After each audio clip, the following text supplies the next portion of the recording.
Well, it's snowing. It doesn't work like that. I wish for you it worked like that. I'm very happy for myself that it does not work like that. But snow day for a lot of the kids out there. And hopefully everything is good in your family and figuring some things out logistically for the snow days. Those are not easy for the families to figure those things out. Happen to have a luxury of my wife working in the high school realm as well. So I know that there is a privilege that I do not have to worry about that, but I do know that that is tough for a lot of parents. So hopefully everything is good to go with you, and also you are safe, and electricity hopefully is on. If it's not, hopefully comes back very soon, because my goodness, it is a heavy snow. Yeah. My trip in this morning, there were some trees down in different places. Our lights flickered a little bit in the morning, which scared the heck out of me, because I'm like, wow, I'm about to go to work. And the electricity, which would be like, well, the electricity's out. I don't want to leave, but I can't do my show from here with the electricity. No electricity. So luckily everything good to go there. Hopefully it is the same with you, and you are being safe out on the roads. Hopefully they are becoming a little safer. This morning at like 6:15, they were a little rough, but they were out plowing and everything. And I know people are... The road workers are doing what they can as quickly as they can, and hopefully people get around as safe as possible if you have to get out. If you don't have to get out, do not. That's my PSA is, look, the roads coming in today, they had their ups and downs. It was the first time driving in the snow since last year, so we're all learning again a little bit. But I did encounter several people who I just cannot imagine had a reason that was so important to be out that they had to get out there to drive like that. It's just not necessary. It's just whatever you can do to stay home. That's right. If that's where you're at, that would be ideal. And just down here on Metcalf at one point, I was behind. I was a few cars back, but behind two of those absolutely not just scrapers, the full-on massive trucks. And it felt like that scene in Cars when Mater's like, "I'm the first one driving on the new road." I was like, "I'm the first one driving on the asphalt." And it was still a little bit of that. I was still like, "Yo, there's still some snow here, but it feels nice to know that my tires are touching the floor." Ramon. I haven't seen you that low in years. It's a classic movie. I never saw the third one. Was the third one good?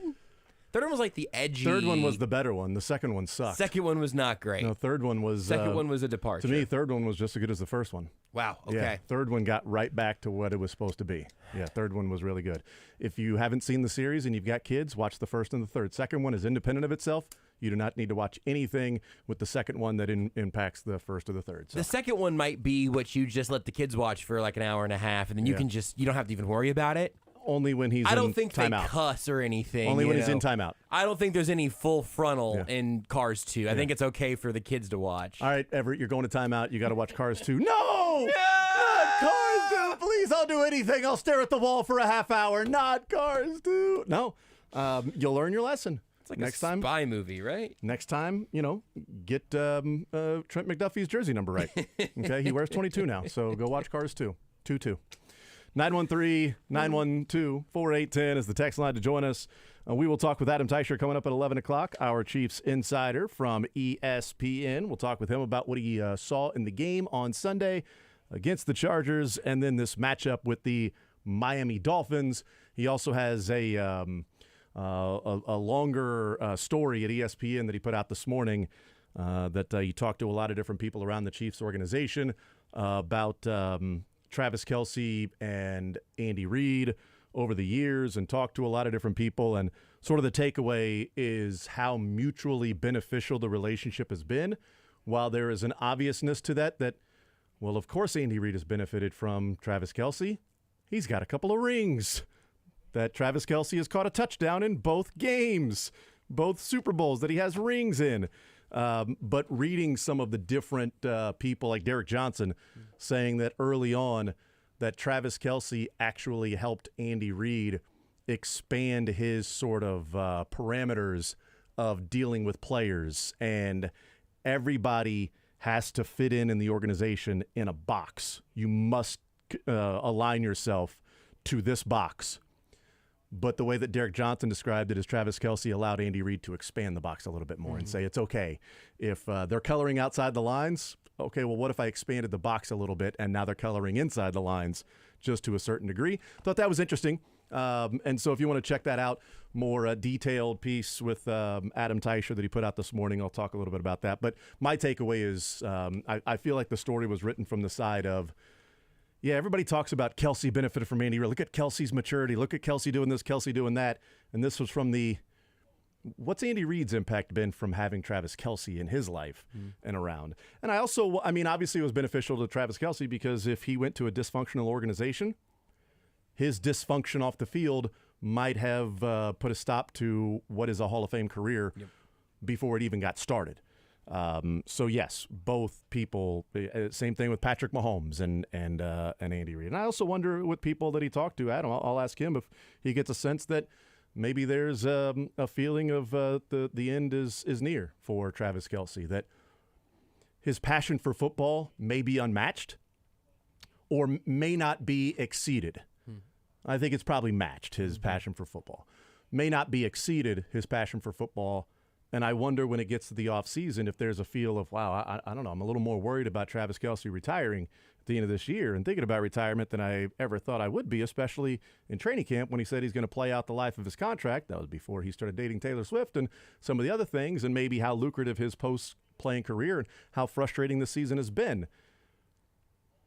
I would have to imagine that the magnetic pull of being around his teammates and playing football and the everyday life of it would be greater than the pull of, yeah, I'm done, I'm ready to walk away. And in fact, just thinking about this, I mean, his brother was filming a documentary on the, quote, final year of a player's career because he had already decided this was my final year playing. I'm going to film a documentary on what it's like for a player's final year and then transitioning out of football. And even with that and all of the sort of pressure of, yeah, dude, this is what you've already decided this. Even he said, I can't walk away. I need at least one more year. And he's got a couple of years on Travis, and his body, takes a beating as a center in the NFL. So I just the competitiveness of those guys. Yes. There's more of a concern of a retirement for Travis Kelsey this offseason than there was 4 months ago.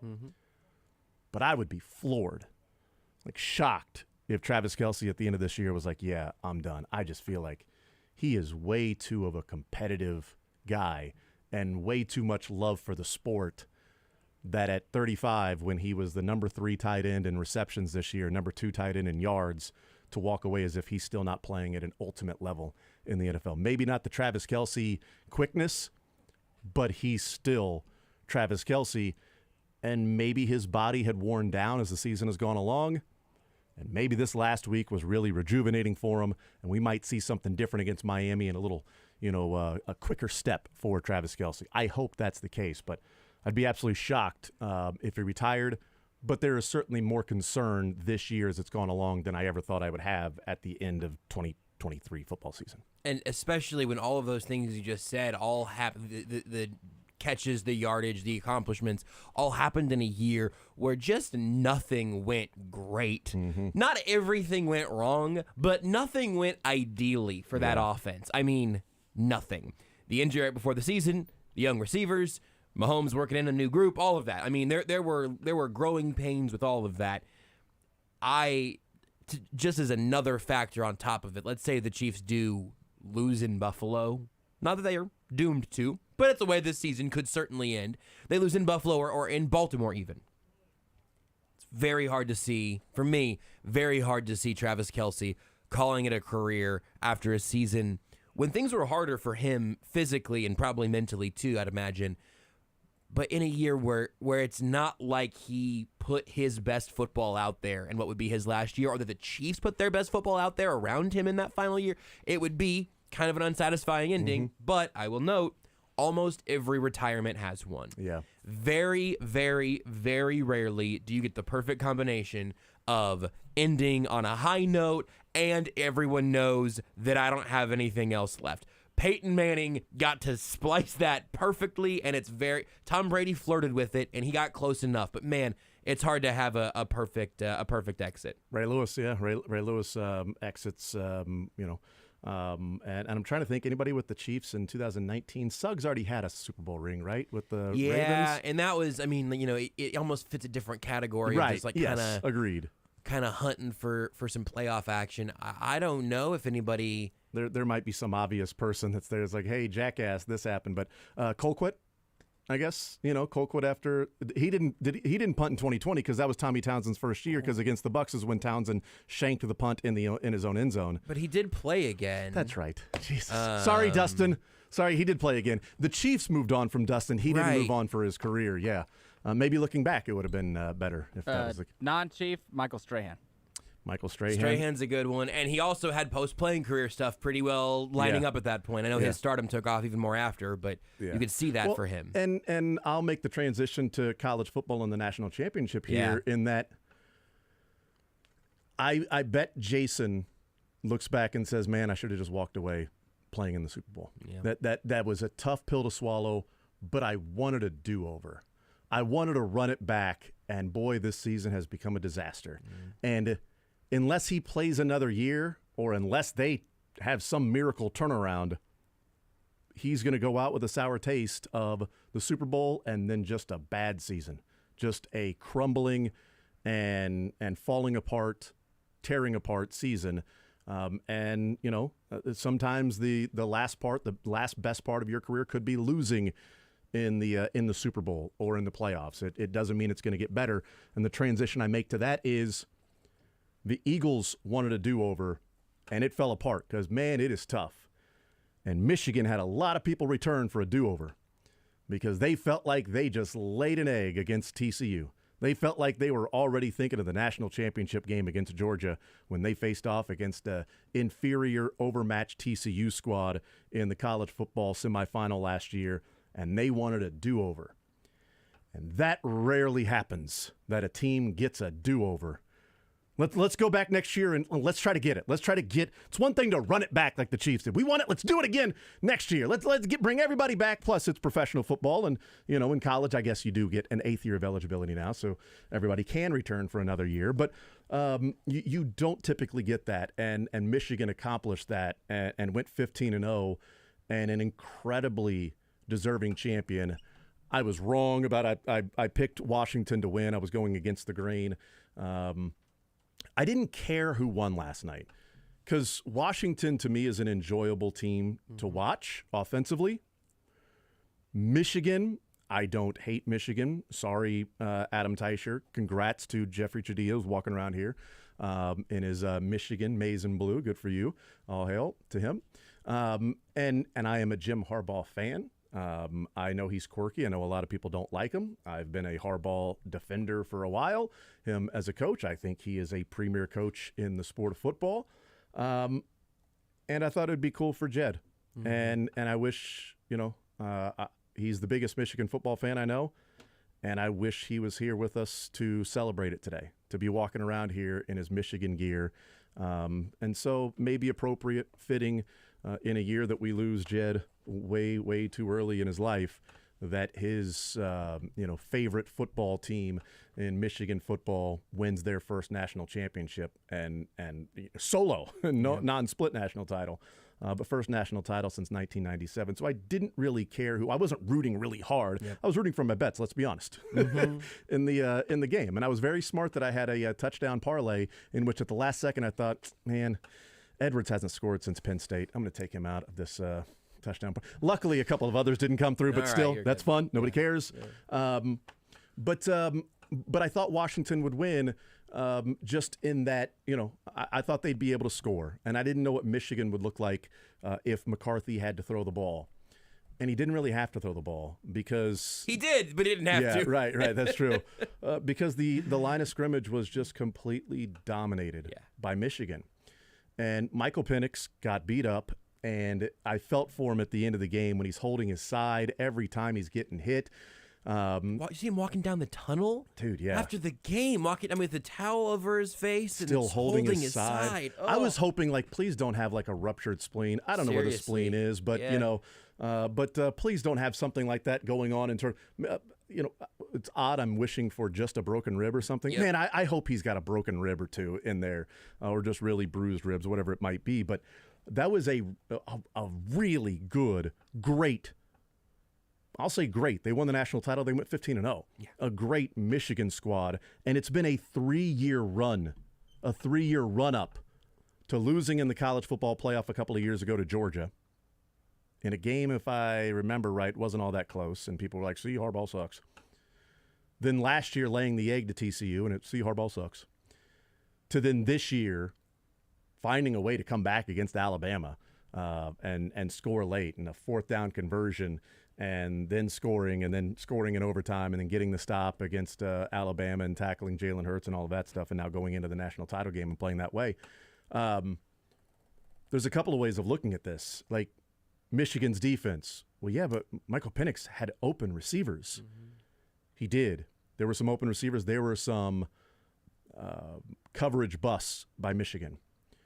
But Michael Penix also was getting beat up and hit and pressured constantly. That I kind of understand when he's missing receivers as opposed to having more of a clean pocket against Texas. Not having to be moved off his spot, just throwing darts all over the place and sitting comfortable in the pocket. He wasn't comfortable in the pocket, and for whatever reason, Washington could never time up the snap count with their own offensive linemen. Mm. There were guys moving late, moving early. The snap was coming late. The snap was going early. Michigan was getting starts ahead of the tackle because the snap was already, taken place, and the right and left tackle hadn't moved yet. And Michigan's running right past them as if they're in the sand because they hadn't moved. As if Washington's offense, for whatever reason, that was going on. And it's not like, well, it was the environment they were playing in the big house. Like, yeah, there were more Michigan fans there, but it wasn't 110,000 Michigan fans on top of you just screaming and yelling where you can't even talk to somebody 2 feet away. It wasn't that where you can't even hear the clap. So that was interesting in what just that maybe intimidation factor of how good that Michigan front is and what they did. I like Jim Harbaugh. I was happy for him. I know a lot of people may not like him, but I don't care about the stuff surrounding Michigan with the finding different ways to scout other teams. And it's like, well, they're cheating. They're seeing the signals from these other teams. Right. The same thing that you guys do. You're just mad that he did it different. Okay. That's fine. Well, there are rules. Right. And then they'll suffer the consequences, whatever those are, with the rules. And he was suspended for a good portion of this year. So the rules are that. And then he, paid the price, did the time, if you will, for breaking of said rules. But we're really just arguing over how you go about trying to steal the signals and scout the other team. Where in the NFL, you got all 22, you're doing all, you just can't videotape somebody's sideline, right? Which is what, the New England Patriots were doing. You can't do that, right? But you can't do what Michigan was doing. It doesn't bother me as much as some other people. Greg Doyle is really upset. Like the whole college football is completely tainted. They should probably cancel college football because of Michigan and Jim Harbaugh winning. The bad guys won. It's proof that cheating pays off, and this is a problem with our country and everything else and all of that stuff. And it's not like you found out after they played Ohio State or after they played Penn State or after they played the college football playoff. Yes. You found out before, so everyone knew, and they still won the games. Not the, Deflategate or all of that stuff. So let's hear from Jim Harbaugh here. I want to hear from Jim Harbaugh. I thought this was funny in the way that he put it with finally winning a championship. And he obviously did not do that in the Super Bowl as his brother did. He was not on the staff at WKU with his dad at that time. But here's Jim Harbaugh finally fitting in with the family.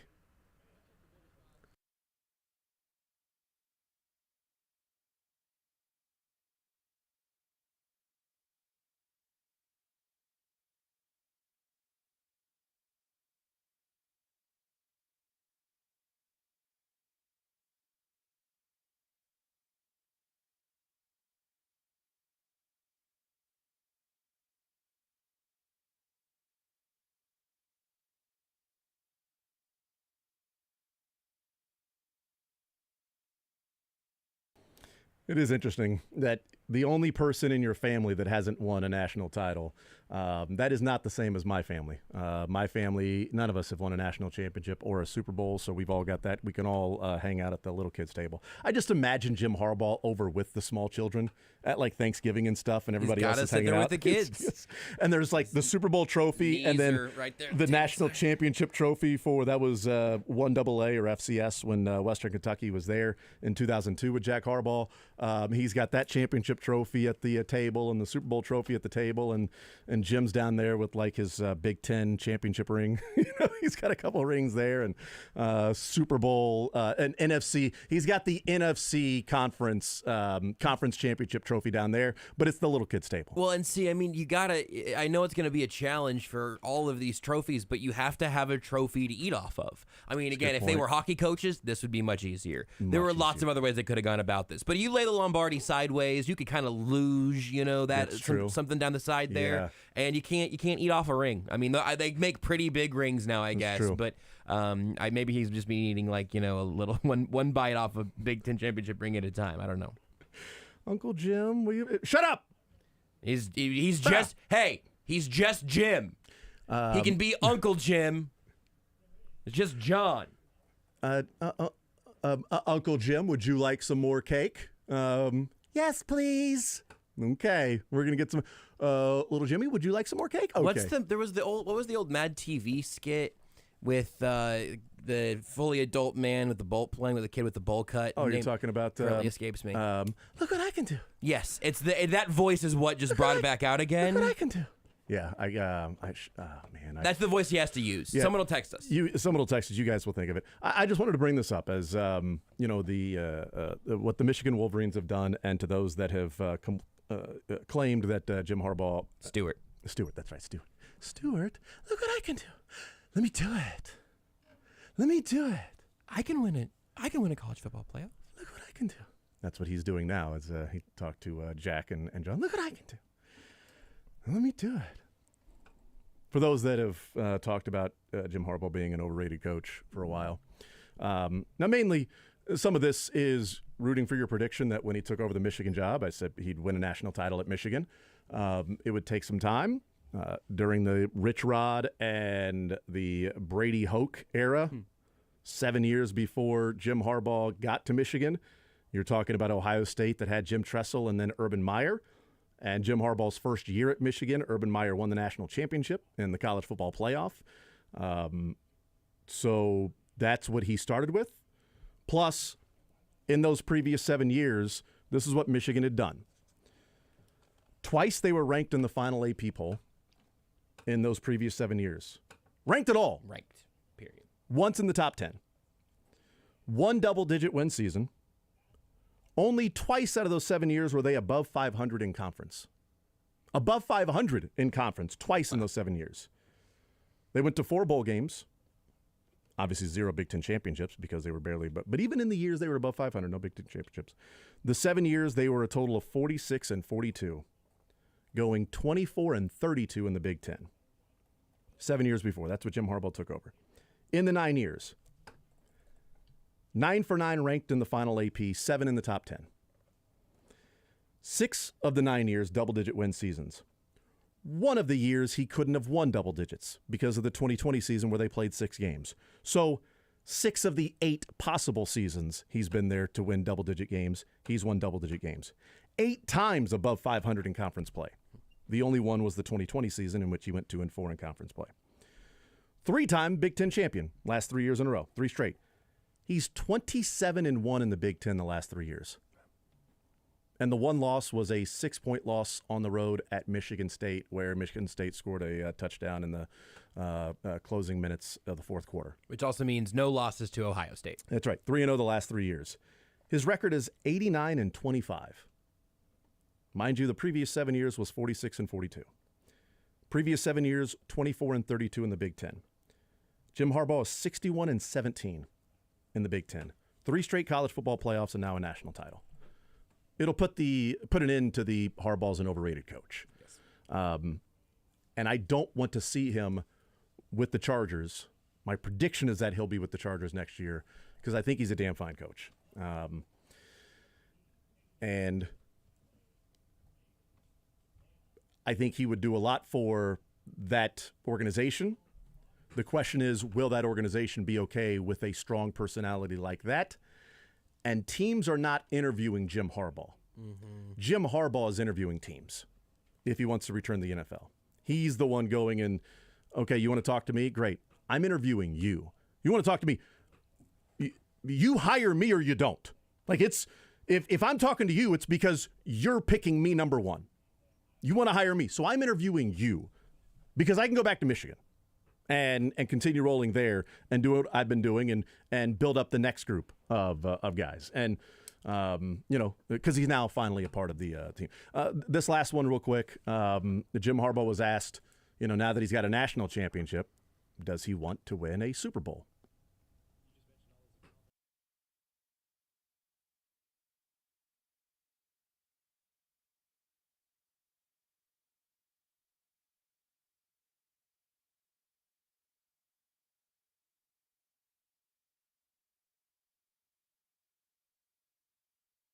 I hope to have a future too.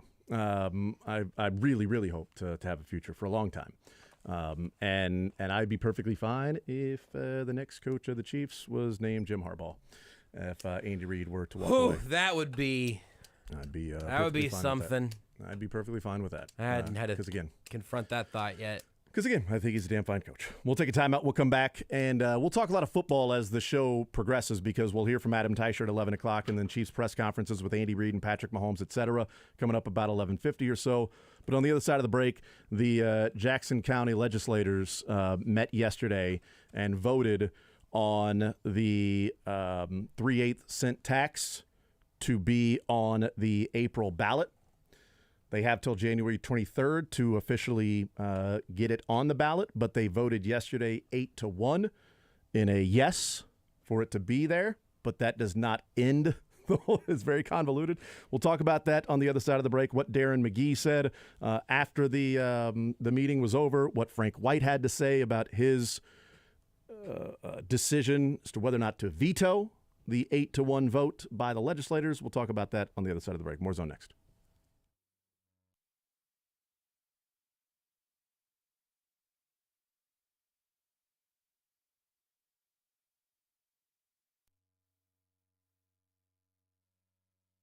Earlier I said I don't think you could actually eat off a ring, but I could definitely get like a Skittle or two on my ring from Ruback Fine Jewelry. And Renee's ring looks like it might just have a little ice cube in the middle, honestly. It's beautiful. If you go to Ruback for anything in the jewelry world, I can guarantee you will have a beautiful item and a fabulous process. But for me, what got me to Ruback for the first time was making Renee's engagement ring. And listen, I'm looking around and I'm seeing Valentine's Day getting right around the corner. Maybe you're looking for an absolutely show-stopping gift for your significant other now, or maybe it's time for you to get working on a custom engagement ring. They got a brand new location in downtown Overland Park, so now you can visit Ruback Fine Jewelry there. They opened in November. It was months in the making. It's been absolutely beautiful, and I know they're really settling into that spot there. So go ahead and make your appointment now. Begin shopping for birthdays, engagement season. Maybe you want to get that gift for Valentine's Day, or just make an appointment to get your ring cleaned and see their new space and say hello. That new location for Ruback is at 7317 West 79th Street in downtown Overland Park. But you can also check them out online at ruback.co. That's ruback.co, not .com, .co. Truly, for me, that entire process was a little bit overwhelming at first. I didn't know what I was going to do to figure out the perfect engagement ring. That's a lot of pressure. Well, Hal and everybody at Ruback, but specifically Hal, was able to not just lead that process, but collaborate with me. We took ideas, we took things I knew Renee liked, and we came up with something that is completely unique and very much personal to Renee. It's a beautiful piece that people often see and ask questions about. Oh, is this an estate piece? Because it looks like it's from an entirely different era, because that's what Renee wanted, and Ruback delivered that. My ring is also very unique for a men's wedding ring, and I love it. Plus, everything they have in stock, also all beautiful. So check them out again. Ruback Fine Jewelry is the place. If you ever got any questions, you can reach out directly to me, and I'll tell you what I did at Ruback and why that process was so rewarding for me. Check them out online and make your appointment online at ruback.co.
Go Dylan Michaels. We'll hear from Adam Teicher coming up at 11 o'clock.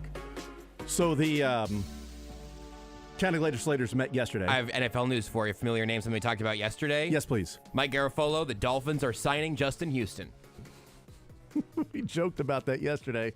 Who else needs to sign with the Frank Clark? Frank Clark needs to be next, but the Dolphins are signing Justin Houston literally just for the playoffs now. So that means Emmanuel Ogbah, Melvin Ingram, and Justin Houston will be the ones pass rushing against Patrick Mahomes. So 3 of former Chiefs. Yeah, 3 of 3. 3 of 3 former defensive Chiefs. ends, I think. I don't know that they have anybody need to else. sign Frank Clark. Yep, he's got to be next. Got to get Frank Clark so that their rotation is Ogbah, Frank Clark, Melvin Ingram, and Justin Houston. So there you go. Interesting NFL news there. So the county legislators met yesterday to vote. We'll do a lot of different things, their regular business, but also vote on the passing of the 3/8 cent tax to try to put it on the April ballot. They have till January 23rd to put it on the April ballot. Frank White wanted to implement a 4-day waiting period to where they could go over this a little bit more and then vote. The county legislators said, great, cool, good for you. We're going to vote anyway. And they voted 8-1 to pass this. Frank White can veto this. He's got the next 10 days to veto this. If he does, then of the 9 legislators, 6 of them can vote to override the veto, to supersede the veto, and then the 8-1 vote will then be back and it'll be on the ballot. So as of January 18th, Frank White can offer a veto.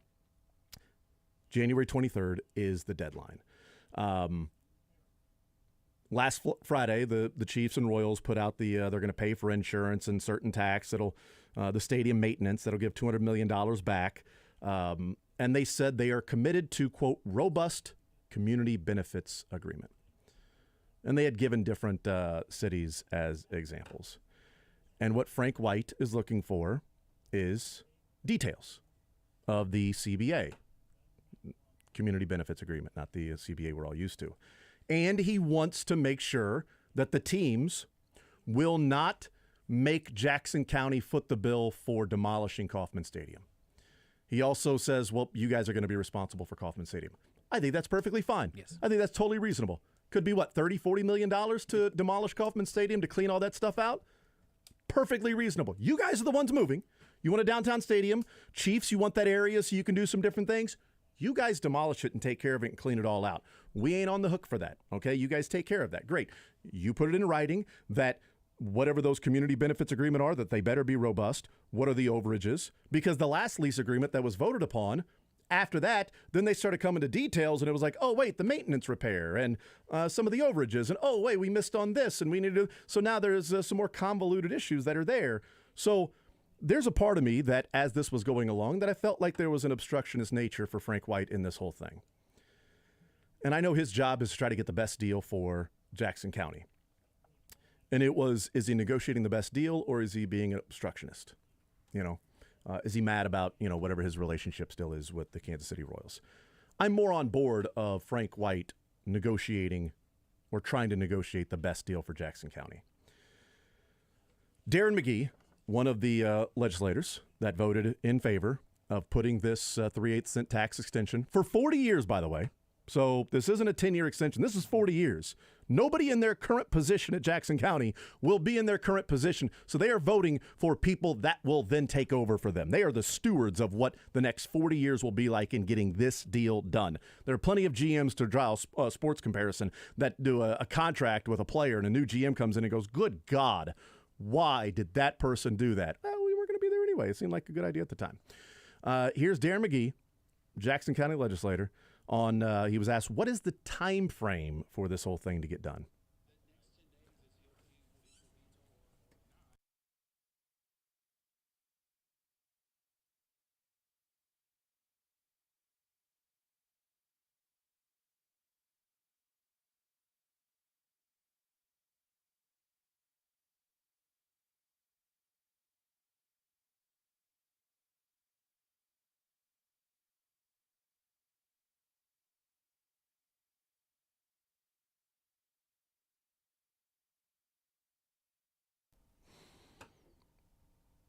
'Get on board' from Darren McGee to Frank White. Get on board. Okay, well, here's Frank White. He was asked after the meeting was over, will you issue a veto?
"100% agree.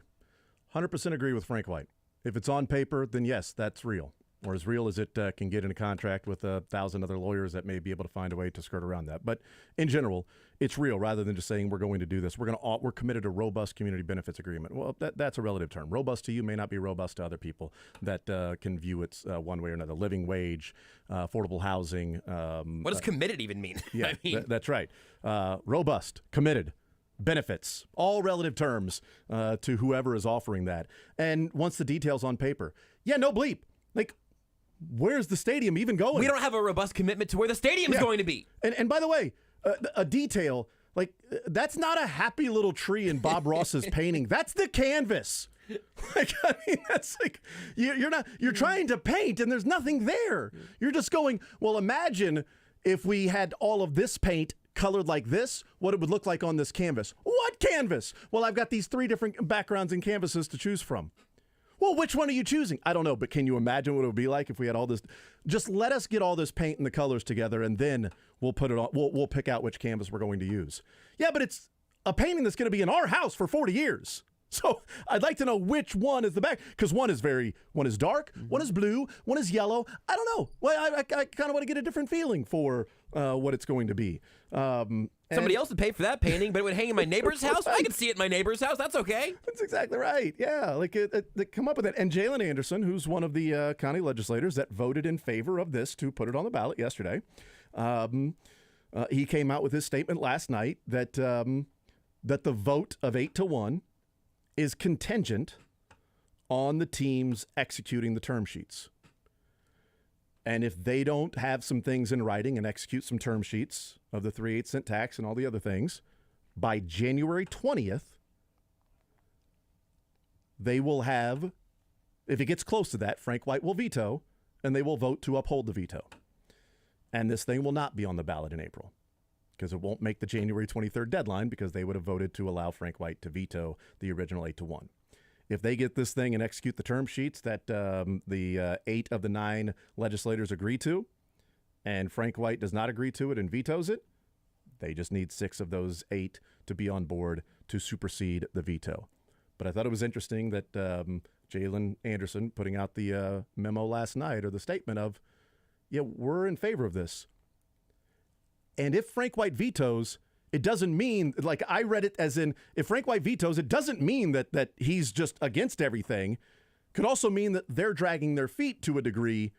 And it could also be just part of doing business in the timeline of keeping the Royals and Chiefs to their word.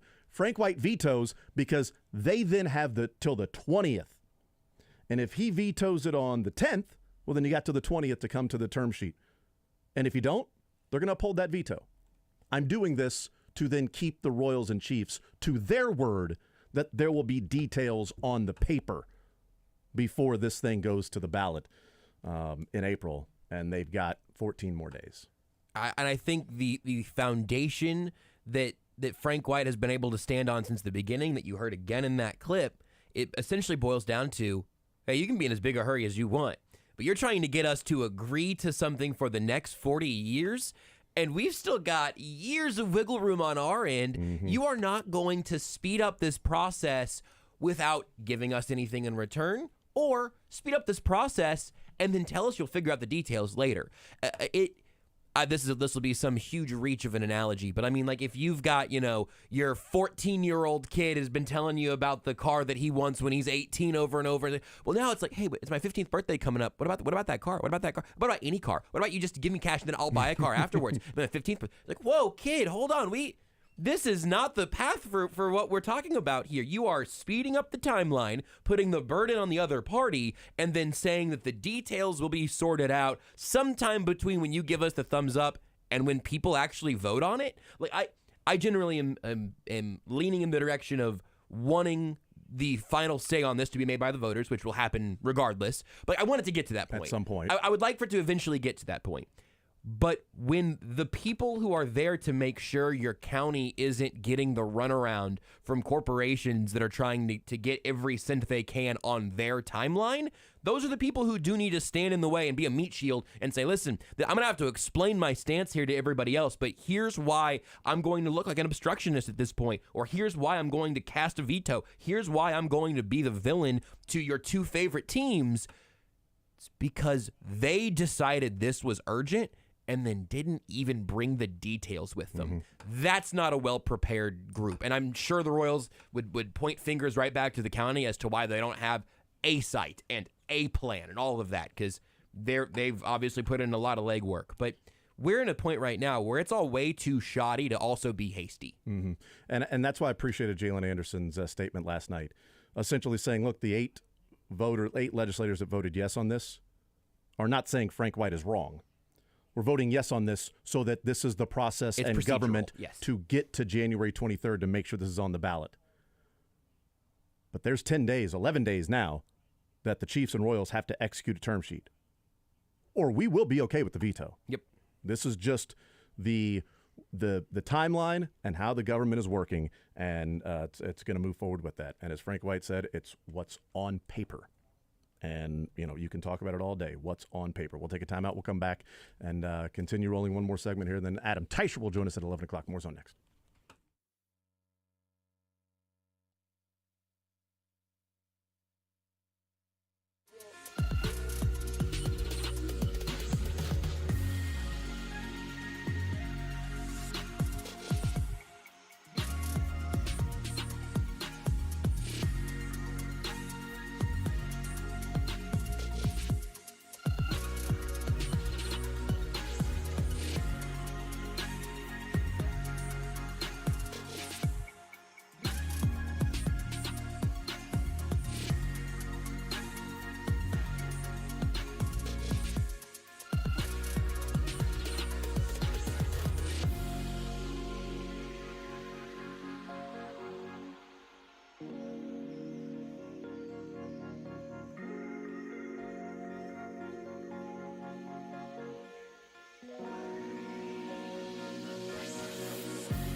wrapping up this hour.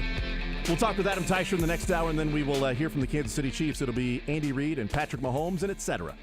And we'll see which players. It's there at Arrowhead Stadium, so no Zoom, but locker room as well. And we'll see which players will be there as they get set, talking for the first time, knowing who their opponent is. Didn't know who they were going to play when they had post-game after the Chargers game, and a number of guys that didn't even play in that game didn't talk anyway. So Patrick Mahomes, hopefully refreshed, rejuvenated, excited. Patrick Mahomes getting ready for the playoff run, which I think is inarguably, if seeds hold, inarguably would be the most difficult path to the Super Bowl for the Chiefs in the 5 years with Patrick Mahomes, previous 5 years with Patrick Mahomes. If seeds hold. Miami at home, to Buffalo, to Baltimore, then probably San Francisco. Whew. If they do it, they earn it. Well, not like they haven't before.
All right, we'll continue right here on Sports Radio 810 WHB. Jason Anderson with you, Josh Brisco, Dylan Michaels. We head up until 2 o'clock. We'll hear from the Chiefs coming up later on this hour. A Wednesday for them, a Tuesday for us. That means we get to talk with Adam Teicher, presented by Twin Peaks.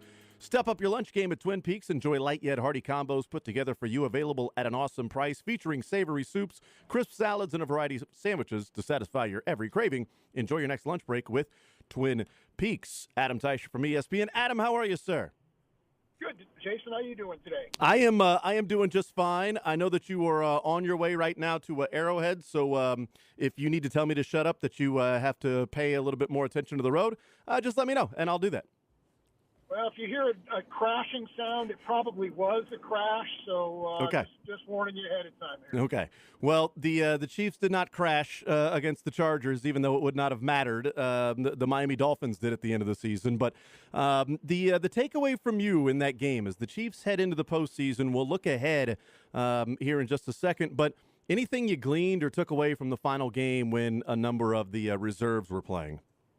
Well, I think the Chiefs did a nice job of giving a bunch of guys the day off. You know, we know about Kelsey and Mahomes and Mike Dana, who weren't even dressed for the game, but there were a bunch of guys, particularly on defense, who didn't play at all. You know, they got a rest for a day off for guys like McDuffie and Jason Reed and L'Jarius Sneed, all three of their top linebackers, Tranquil, Nick Bolton, Willie Gay didn't play on defense. Karlaftis was in uniform. He didn't play. So the Chiefs really did a nice job of giving guys in what in effect was a bye week. You know, a couple guys on offense. Certainly Marquez Valdez-Scantling, Rashee Rice, Tony, those guys all got the week off. So they did about as much as they could, reasonably could. Pacheco was another guy, I forgot about him. Mm-hmm. So they did as much as they could to kind of give guys a week off and, you know, with a limited roster. So I think they really juggled things really well there. And I think, you know, maybe that'll make a difference this week. I don't know if it will or not, but, you know, that was kind of my thing, that they did what they could, what they reasonably could to give guys a break. I didn't want MVS to play for different reasons than maybe the Chiefs did not play him. I didn't want him to play because I wanted Mecole Hardman to play as many snaps as possible and to get all of the MVS reps. I want Mecole Hardman to run the MVS routes, or Justin Watson run the MVS routes and Mecole Hardman run the Justin Watson routes. You know, I have a decent idea of what the Chiefs will get from Mecole Hardman. I think it's anywhere from, you know, the game against the Bengals to the game against the Bengals for MVS, where the highs and the lows against the same team. So I don't know what to expect from him. Before we talk about Mecole Hardman, MVS specifically, MVS resting because they wanted other guys to get some reps and, you know, get back up to speed, or Richie James get more reps, Mecole Hardman back healthy, or did MVS rest because they view him as a starter and they wanted to rest him for the playoffs like they would a Kelsey or a Mahomes, et cetera? Yeah, I mean, I think anybody who didn't play in that game for the Chiefs, that gives you a pretty good clue into what they're thinking. And anybody who got their hopes up for Mecole Hardman playing a big role on Saturday against Miami, hey, I'm not saying it won't happen, but he played all 58 offensive snaps. I mean, Mecole Hardman on offense never came out of the game. No. So that's telling a little bit to me that the Chiefs felt like, you know, hey, he needed some work, but hey, if he gets hurt, maybe we're okay going forward. So I wouldn't make too much of him playing the way he did, although I think he certainly helped himself in the minds of his coaches. Yeah, he should have. I would hope he did as well. And again, maybe I'm just yelling at clouds when it comes to the Chiefs and their appreciation of MVS. I don't know.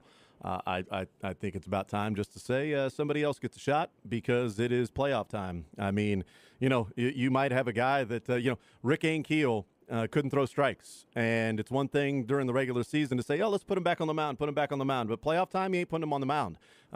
And, you know, MVS may have the yips right now. And during the regular season, let's work that out. But it's playoff time. It's not the time to work out the yips for a wide receiver when I think there are better options behind him. Yeah, and, you know, if the Chiefs thought that was a big problem, they would have probably played him some. Yeah, I agree. But I feel like they feel like that he can work this out in practice, and whatever issues he might be going through in that regard can be taken care of on the practice field. So I expect to see him in a pretty big role on Saturday. Adam Teicher's our guest from ESPN, presented by Twin Peaks. The offensive line is now a question heading into the playoffs, and that is unfortunate with still the injury to Donovan Smith with the stinger. He's been out for a while. Wanya Morris in, and then in concussion protocol right now. You had Juwan Taylor move over to left tackle, and he left for a little bit. Joe Tooney then playing some left tackle. Creed Humphrey in the game at a different position, and Allegretti snapping the football. Some of that was by design, you know, playing some reserves. But what's your confidence level right now in this offensive line and health heading into the postseason? Now 5 days away from getting the playoffs started. Yeah, it's not ideal. You know, if you're the Chiefs, this is not what you want to see, but it's something they may be dealing with. I mean, I'm assuming Morris won't play. I don't know that yet, but I'm assuming he won't be ready to go. And I couldn't think that Donovan Smith, you know, he really hadn't even practiced much in the last, almost more than a month now. So I wouldn't think he'd be ready to go. So my sense is it's still early in the week, but you're looking at an offensive line of Juwan Taylor on the left side and maybe Lucas Niang probably Lucas Niang on the right side, and Joe Tooney's probably your backup left tackle, and I think that's the way the Chiefs would go if this scenario plays out where neither Morris or Donovan Smith is ready to go. Is Joe Tooney the best left tackle on this team? If in that scenario, without Donovan Smith and Wanya Morris? He might be, and it probably bears the discussion. Hey, are the Chiefs better off doing that with him? And they might be, and maybe putting Allegretti in his spot is the way for the Chiefs to go. But then you're changing things at two different spots if you do that. And, I think with Joe Tooney, we've seen it from him. He can handle this just fine in a one-game scenario. We know that about him. So I think that's okay, particularly when Cincinnati, who was the opponent that day when he had to play a couple of years ago, they didn't have a chance to game plan for him. This sort of happened in pregame, and he just sort of had to go on out there.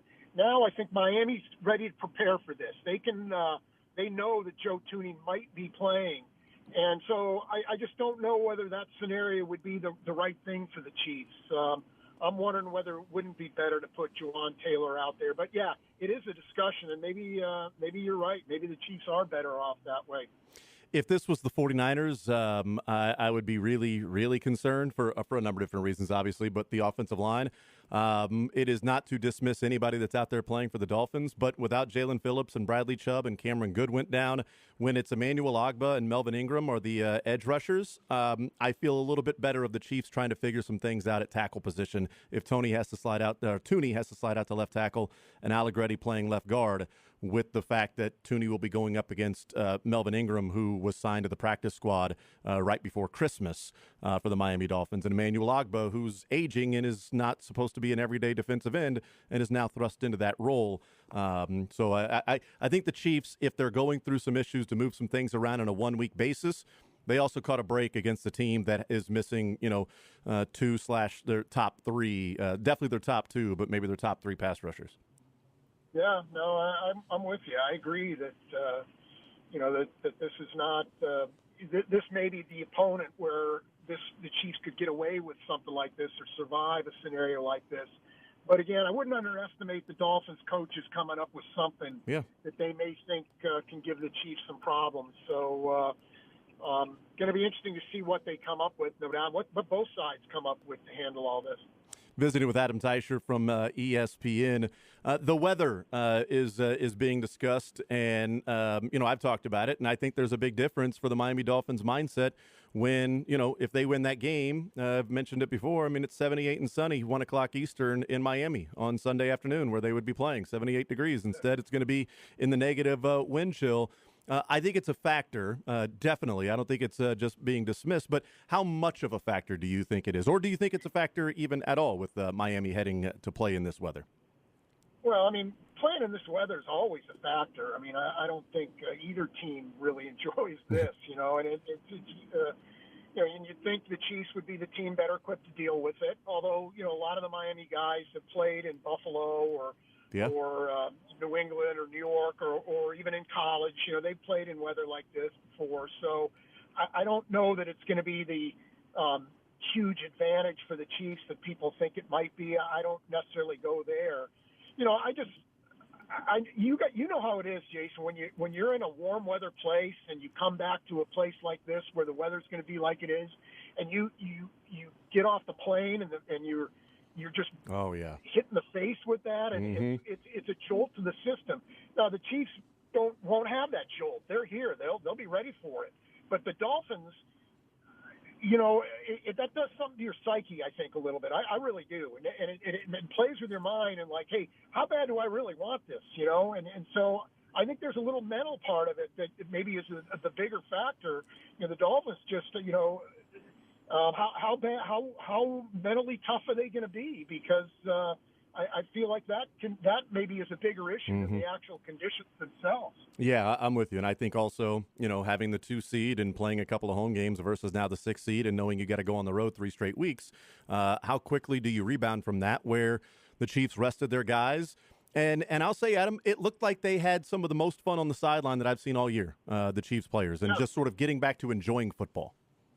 Yeah, no, I agree.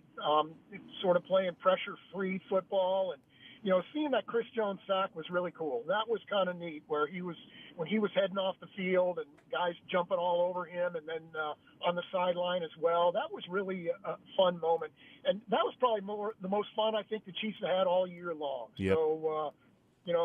Maybe that loosened them up a little bit. I don't know, or maybe it'll be back to real football this week, and they'll play tight again. But it's definitely going to be something to watch here, because maybe that was the moment that the Chiefs needed to free themselves. I don't know. Maybe that's probably too dramatic, but still, I think it could have a benefit. Adam Teicher from ESPN is our guest. It's just one game against the Bengals. They score 25 points. They have the 7 scoring drives, 6 of those being field goals, but still got to the 25-point mark in the game. And certainly there's some positives to take away from the Chargers game last week. But if you were sitting here a month ago thinking what the Chiefs would look like heading into the postseason and what your confidence level would be, is it changed to a degree, higher, lower, based on, one game against the Bengals? And certainly, looked like they performed a little bit better offensively. But what's your feeling for this team, general bigger picture, heading into the postseason, where they'll get one home game, more than likely go on the road the next 2 at Baltimore, or at Buffalo and at Baltimore. The road is not easy for the Chiefs. No, but specifically the home and the road part of it, and I know a lot of people are talking nationally, particularly, hey, Pat Mahomes is going to have to go on the road for the first time in the playoffs. Well, I don't think the road is a problem for the Chiefs. They are as efficient a team away from Arrowhead as any team is away from its home stadium. I could make you a strong case that they've been a better team under Andy Reid on the road over the years, and including this year, than they've been at home. And so I don't think going on the road is a big obstacle for the Chiefs. Certainly you'd rather play at Arrowhead, don't get me wrong, but I don't think that's going to be a factor in whether they win or lose or how deep they go into the playoffs. Now, as far as where the Chiefs are, I don't necessarily feel a whole lot differently than I did a month ago, let's say, because we're still seeing some of these issues. Mm-hmm. When we last saw the Chiefs offensively, we saw some of these issues with drop passes, and the penalties, I guess, were a little better against Cincinnati, a little bit, and but they only had the 1 turnover, so maybe that's better. But the red zone issues have reared their head again against Cincinnati. So I can't say they're in a great place in that regard offensively. So, it's going to be one of those things. Chiefs haven't played that well defensively early in games recently. Don't get behind against this opponent or any opponent from here on out, double digits in the first half. I think that's a recipe for some bad things. So I do think that the Chiefs are good enough to get where they want to go, but they're going to have to clean some things up. Visiting with Adam Teicher from ESPN, presented by Twin Peaks. Adam, you wrote at ESPN, I think it came out this morning, Travis Kelce and his development from a off the field and leadership and maturity standpoint in his time with the Chiefs, and Andy Reid and working with him, and some of the things that we've discussed and talked about that that you put out this morning in a story. I think it's pretty obvious throughout the years with these two. There's been, I don't know, would you say a mutually beneficial relationship, that it hasn't just been one-sided, that Travis Kelce is the one that's the full beneficiary of working with Andy Reid and being drafted to Andy Reid, as opposed to a dysfunctional organization, and who knows what Travis Kelce's career would be? Or is it, do you find it to be mutually beneficial with Andy Reid being around Travis Kelce and maybe learning something about coaching and working with players that maybe color outside the lines more than he would prefer? Yeah, I do think it's been mutually beneficial, and you can say, well, yeah, Kelce helped Reid win a couple Super Bowls. Of course it's been mutually beneficial, but I think it goes well beyond that. As a matter of fact, that's what I asked everybody I talked to for that story. Hey, it's obvious, or looks obvious, that Andy Reid has helped Travis Kelce. In what ways, other than being a good player, has Andy Reid helped, or Travis Kelce helped Andy Reid? And I got some interesting answers. You know, I remember talking to Derek Johnson, who played for the Chiefs during Kelce's early years, and he said he thinks Kelce really helped Reid loosen up a little bit. That hey, not everybody has to fit into a little box. You know, you can expand the box for some guys, and that's okay to do. And you know, Brett Veach was really good talking about that. He just talked about less of Kelce the player and more of Kelce the energy giver and what he brings into the building every single day. And guys really love being around Travis Kelce. And you know, you've got to fight for your right to party, and how that's now sort of an anthem for the Chiefs. And it's because of Travis Kelce, and everybody gets jacked up when they hear that now. So, you know, there's just a lot that the Chiefs get with Travis Kelce beyond what you see on the field. And, you know, he's also kind of a guy who, you know, when something's going on with a certain player, Kelce might go to Reid and say, hey, listen, Andy, I'll handle this. You know, if a guy's not maybe working hard enough in practice or doing something wrong, whatever it might be, you know, Kelce will go to Reid and say, Andy, let me try to take care of this before you get involved here. And Andy Reid really appreciates that. So there's just a lot with Travis Kelce that the Chiefs get. And, you know, we see a part of it on Sundays when the Chiefs play, but there's a whole lot more to it than that. I think he's one of the more misunderstood guys. I mean, we see the things he does off the field, and, you know, between the dating show that he did and being with Taylor Swift and doing the podcast where he's cussing left and right, and that's all fun stuff. But the guy is more serious about football than you would ever give him credit for without knowing that he's serious about football. He really is.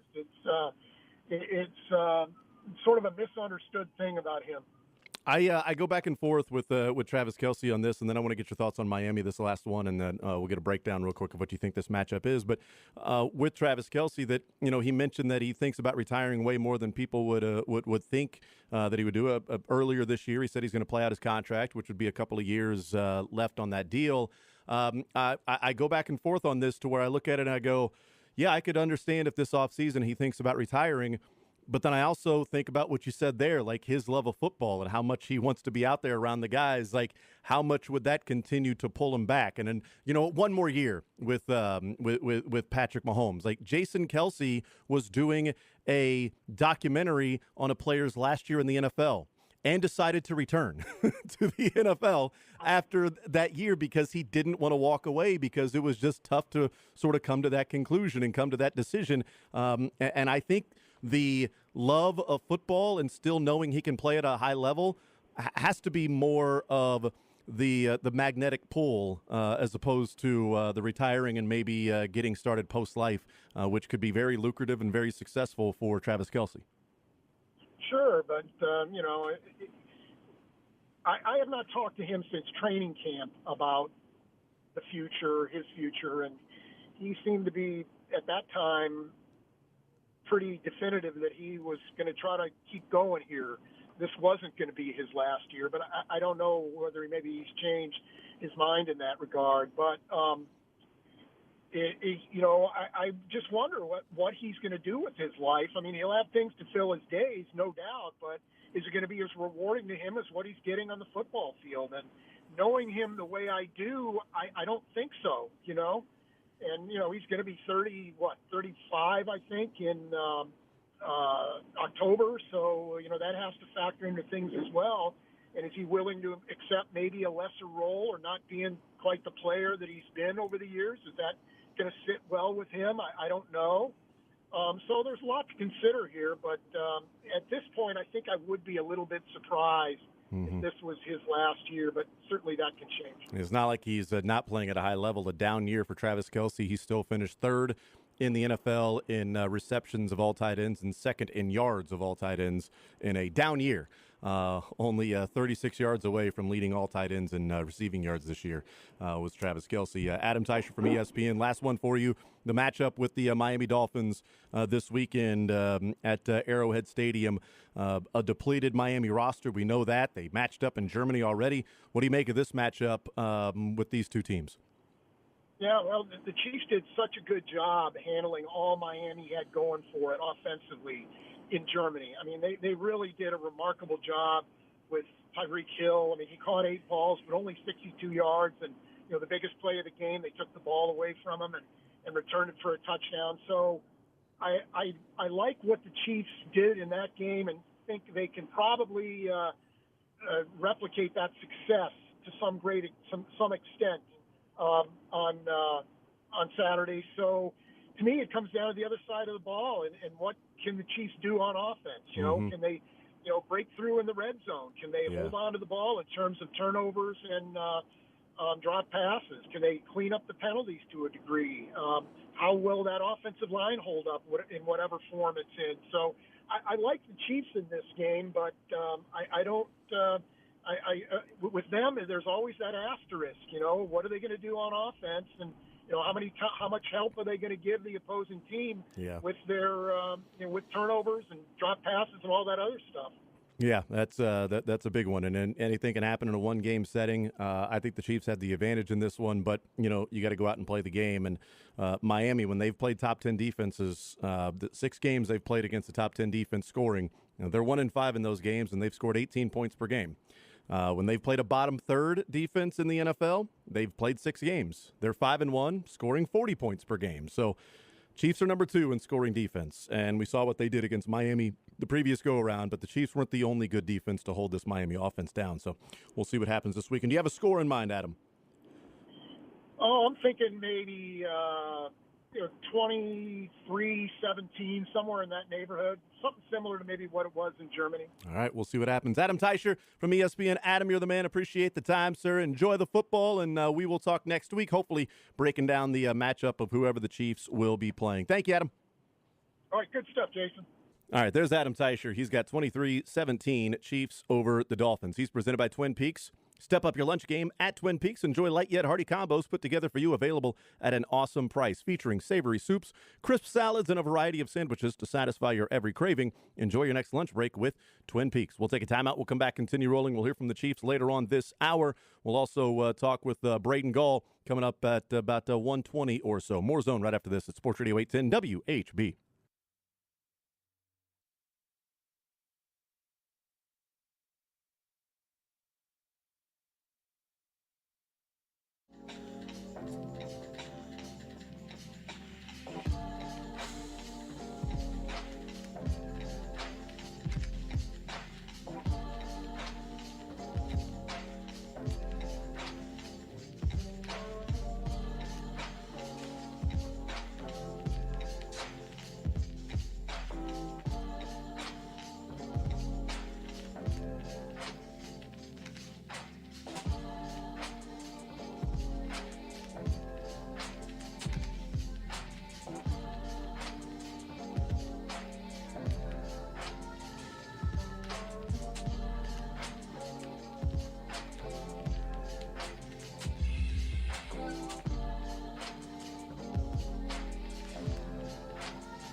All right, thank you to Adam Teicher from ESPN joining us, presented by Twin Peaks. We'll hear from the Kansas City Chiefs in the next segment. Andy Reid, Patrick Mahomes, Chris Jones, and Todd Liebel will be working the locker room to see what some of the players there have to say about facing off against the Miami Dolphins for the second time this year.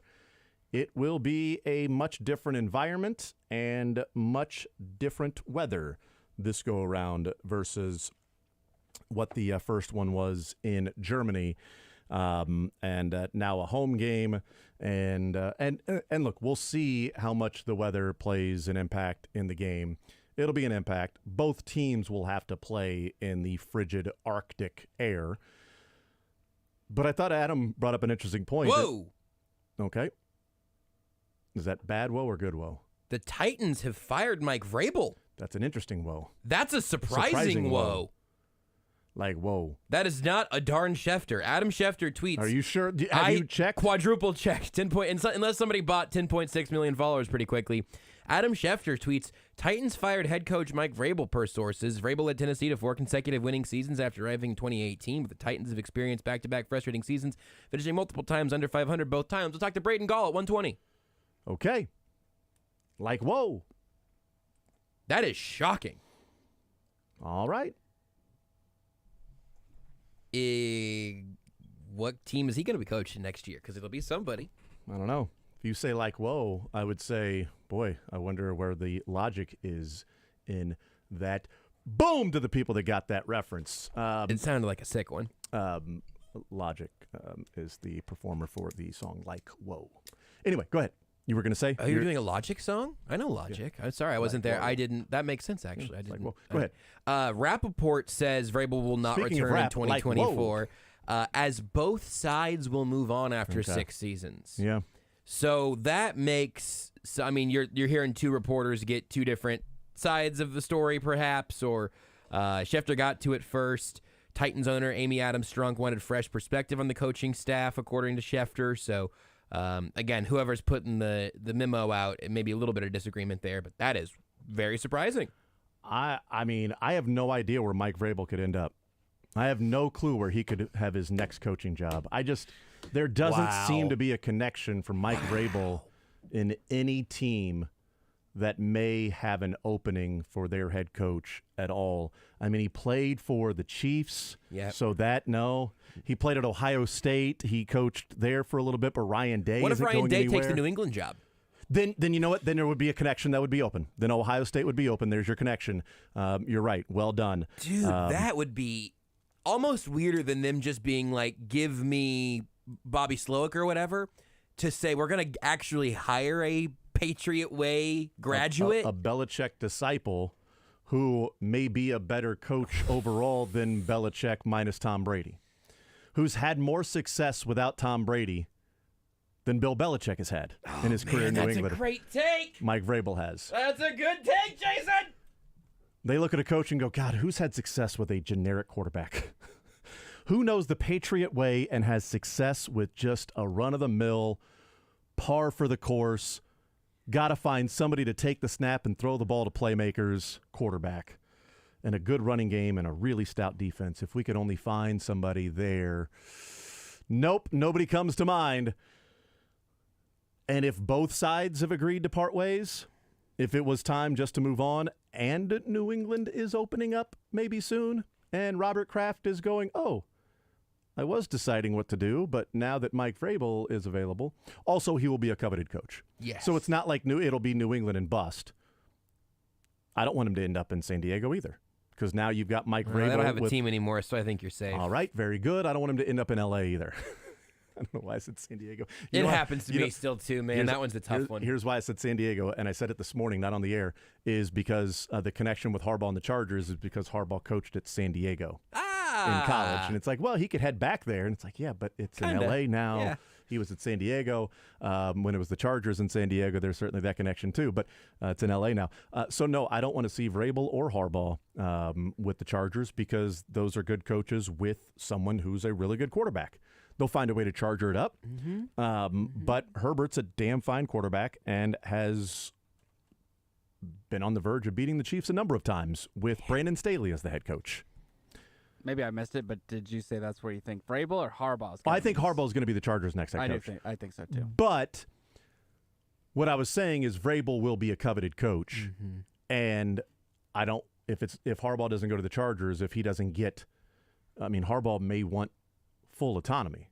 He may want to be the GM as well, Sure. or he may want to pick his GM. Yeah, I'm not going to be the GM, but I'm not going to let you pick my GM and have me work for somebody that I'll pick the GM. I want to make that decision too. Not that then I would have hiring and firing power over the GM, but I want to make sure that it's a guy that I trust, I know, and has the same viewpoint, not you hire me and then hire the GM and then we're just supposed to work together and figure it out. Yeah, maybe I don't lose A.J. Brown on draft day and get Traylon Burks back. So Yes. things like that don't happen. Right, absolutely. So Vrabel could also be a guy that's interviewing the teams instead of the teams interviewing him. I mean, because this would have been the same thing if Mike Tomlin were fired in Pittsburgh. Yes, absolutely. Tomlin would have been an incredibly coveted coach, just as Andy Reid was. That there are few times when a really good coach who's successful, who is universally agreed to that is successful, that becomes available, and it's not because of complete and total failure. It's because of sometimes the message gets stale, and it's just time for teams to move on. That very well could have been the case in Pittsburgh, when people are going, well, if Mike Tomlin's on the hot seat, then people are just dumb.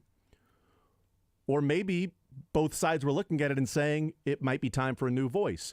Now he makes the playoffs yet again. Maybe it wasn't time for a new voice. He's been doing it with, post Big Ben, that he's still having winning seasons. He's a damn fine coach. But the same thing when people were talking about in Baltimore, if they were going to fire John Harbaugh. And I don't think it was you and I think it was Corey. But we joked, and I said, Corey, if they fire John Harbaugh, who would be the best coach out there for the Ravens to go and hire? John Harbaugh! John Harbaugh would be the answer. And the Steelers, if they fire Mike Tomlin, who's the best coach available for them to go and hire? Mike Tomlin.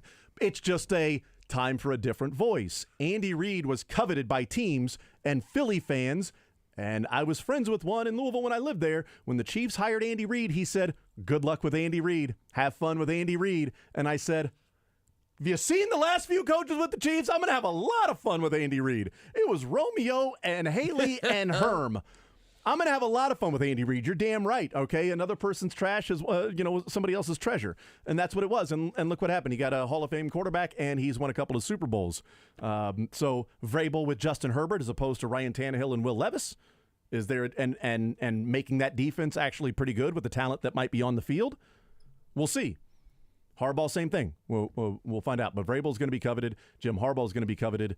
And the Carolina Panthers are going, hey, anybody want us? And they're all going, no. No. Nope. No, that will not. Vrabel, I would bet every you. nickel I could find that you. Vrabel, Harbaugh, parlay not in Carolina is a moneymaker. But if there is a team that would be desperate enough to give a coach all of his demands, Yep.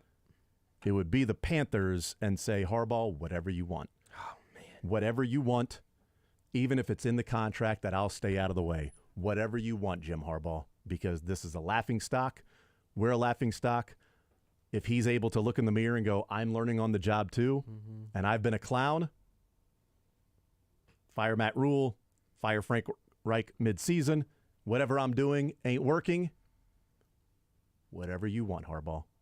There's a blank check, and also anything that you want around the organization. And we'll put it in writing that I'm out, that I'm just going to be the owner that's going to write the checks to allow you to do what you need to do. If there's a team that would be desperate enough to say, whatever you need, it would be the Carolina Panthers. I still wouldn't go there if I was Harbaugh or Mike Vrabel. Frank White rules. Put it on paper, and That's I'll right. think about it. But I don't think I'm taking your word for it, David Tepper. That's exactly right. We'll take a timeout. We'll come back. We'll hear from one of those coaches that was in the situation of Mike Vrabel. And that's Andy Reid, Patrick Mahomes, Chris Jones, more coming up next.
So if it gets to minus 100 degrees, they would just there and put their product there, and then boom, immediately frozen, like everybody else. Microwave a playoff win after that, or cook from not microwave, heat from frozen.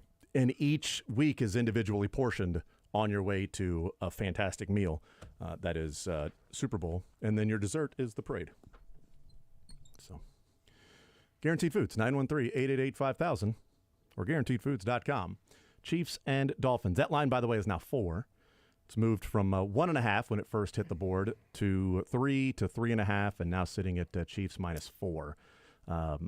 The total has gone from 47.5 down to 42.5, now back up to 44. So it leveled out at 42.5. Here's Andy Reid. He won't practice today, or Wanye. He's in the concussion protocol. We'll just see how he does. Justin Ross has a hamstring strain. Is making progress. So that's a positive. Everybody else will practice today. Look for the challenge of playing the Dolphins.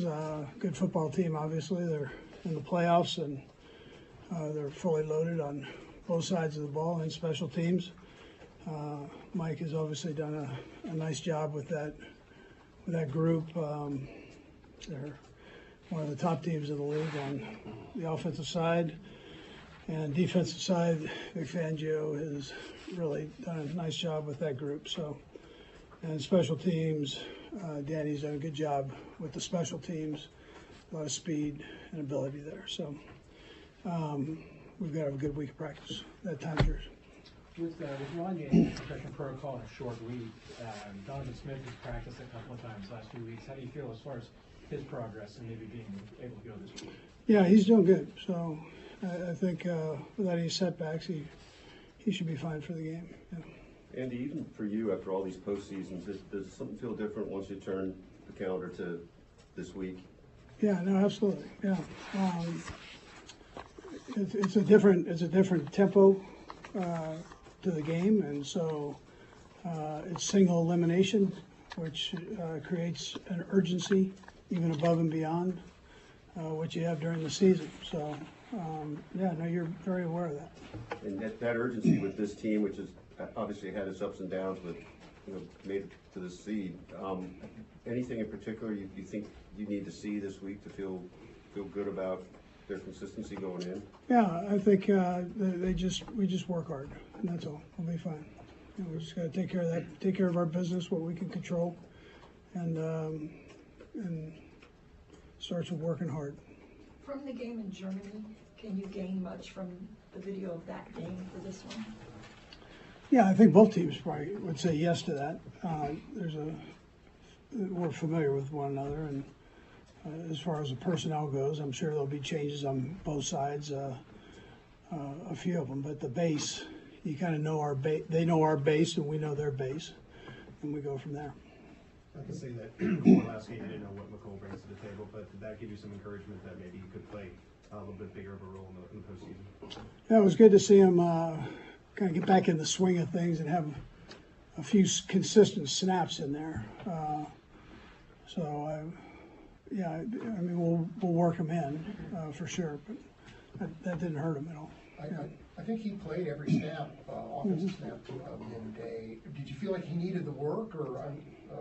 I think I felt that way, and I think he felt that way, and he wanted to be in there. We had a rotation set, but he wanted to keep going, and have some back-to-back plays there that he could get into the swing with and into a rhythm with.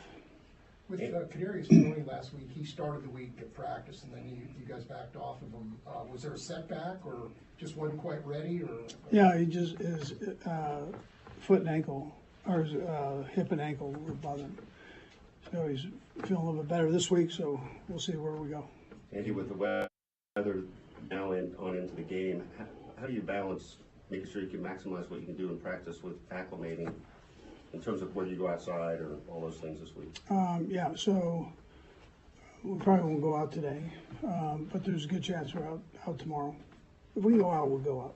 But right now we got a little bit of snow out there. And there's a value to being in the elements as much as being able to do all you need to do better inside. Yeah, I think I like being on the grass as opposed to the artificial surface more than anything. Andy, with preparing for a postseason game, how much of this week on field preparation is about, as you said earlier, the basis of what you guys do on offense versus new wrinkles, new concepts, things you might want to show that obviously you haven't necessarily shown all year? Yeah, you've got to make it workable is what you have to do. So that's a balance you have to have, and the most important balance. So not that you can't do new things, you just keep an eye on where you go with that. Yeah, throughout the course of your career as a head coach, how much have you how hard is it to find that balance for a group that is different every year? Yeah, sure. Well, you go through it every year. I mean, you go through exactly where that fit is. You obviously want to find where that tapping point is, and so you do that and see what the guys can handle and can't handle. Go ahead, Nate. That happens every year, Nate. Yeah. Just one more. Obviously, you make a call that is rather unique or creative. Obviously, gives the guys a lot of juice, whether psychologically or obviously from an emotional standpoint. What's it like for you as a coach when you're putting something into the game plan that you know may have a positive impact on the outcome from a scheme standpoint? Yeah, I mean that's a good. Normally, you kind of take yourself out of it and make sure that it works for everybody. And but that's the fun part is trying to find those things that work and making sure that your guys can execute them so that they're actually workable on the field. So and then you practice it and see if it's that, and if it's not, it goes in the trash can. Can you quantify the benefits for Pat not having to play last week, kind of getting the week off? Was that a big benefit to him, you feel like? Yeah, yes, just from a physical standpoint, just you're not getting the hits and running and all that, the physical part. So I think that's a positive. And then he was able to look at some of the teams that we would have a chance to play, and so he did that. Yeah. What about the mental side of it? I mean, he didn't have to grind through the week and go through all that like he normally would. Yeah, he was grinding in his own way. He loves that part, so I'm just how you balance that. But I mean, he loves to get in there and look at it, study it, and go. And he's competitive, so he would love to play. I mean, he'd play anywhere, anytime. But I think just the physical part of it, just being able to take a week there and condition, do your work there that you normally do, but not have to go through the game. It's a good thing. Coach, some of your guys in Green Bay over the years said they thought they had an advantage when a warm weather team came up and had to play them in December. Didn't always work out that way. In your mind, is there an advantage sometimes for guys who live and work in conditions versus people who come up from a completely different weather? Yeah, I don't think you bank on all that. That's where you get into trouble. The guys are pretty resilient, and so you get yourself ready. And if it works out that way for you or whatever, I don't know how to quantify that. So I just say get ready for the game. Let's do that. I don't really care what goes on out here. We're not having a snowball fight. That's my word. Coach, when it comes to the new guys here and the rookies and the veterans and yourself trying to establish the standard here with the playoffs, how's those conversations going, getting these guys up to speed, but knowing that, hey, once we get to this part, it's go time? Yeah, well, we tell them. So I make sure they know that everything's a little faster. Every level you go up through the playoff games. I mean, it's a faster, more intense game, single elimination. So they're aware of that. A couple more. What, if any, is there an optimism level for Brian Cook? I know that he maybe didn't suffer a serious injury as first thought, that he could return. Should you? Yeah, I think that'd be probably a tough return right now, the way it sits. Coach, you faced Miami and Germany, but this is the first time that Tyreek is coming back to Arrowhead. And I think fans were upset when in Germany because they wanted to see him make a comeback. So are you expecting quite an electric reaction in the stadium and from him and the fans when he's out there on the field? Yeah, he's always ready to play. So fired up, I'm sure. And then our fan, it doesn't matter who comes in. I mean, our fans are like they're crazy every week. So I mean, it's going to be electric, no matter who's out there. But I know Tyreek will be fired up. I mean, but like he's probably like our fans. He's always fired up. So last one, Pete. And bouncing off of Brian Cook, saw Scott Moore there. He's been walking around pretty good. Is he on track? Scott Moore? Yeah, he's on track, and then we'll just see where that goes. Yeah, he's doing a great job actually. So. All right, thank you. All right, there's Andy Reid. You're listening to Sports Radio 810 WHB Kansas City. Brian Cook, that would be a tough return for him as it sits right now. Sky Moore is on track to return. Only Wanya Morris and Justin Ross missing practice today, which means that Donovan Smith is returning to practice and participating. Kadarius Toney, guys that missed last week because of injury, are back and practicing. Kadarius Toney was practicing last week and then ended up being a DNP and not playing. Rashee Rice wasn't practicing, never ruled out early. Right. Rashee Rice, good to go. That makes it seem like that was all much more preventative, which is, of course, the hope. Totally agree with that, and hopefully that's the case. And Patrick Mahomes, Andy went back to a couple times. No, the physical part for Patrick was the bigger break. As he said, no, he was grinding in his own way because he was looking at film of potential teams that they could face all week, which was Miami, and Buffalo, and Pittsburgh, and Houston, and Indianapolis, and Jacksonville. He was studying 6 different teams, maybe, which would not be a surprise if Patrick Mahomes is going, all right, well, I'm going to break down 2 different teams tonight. All right, whatever, next night I'm going to break down 2 different teams and study those and see if there's any, tells, indications, things like that I can find.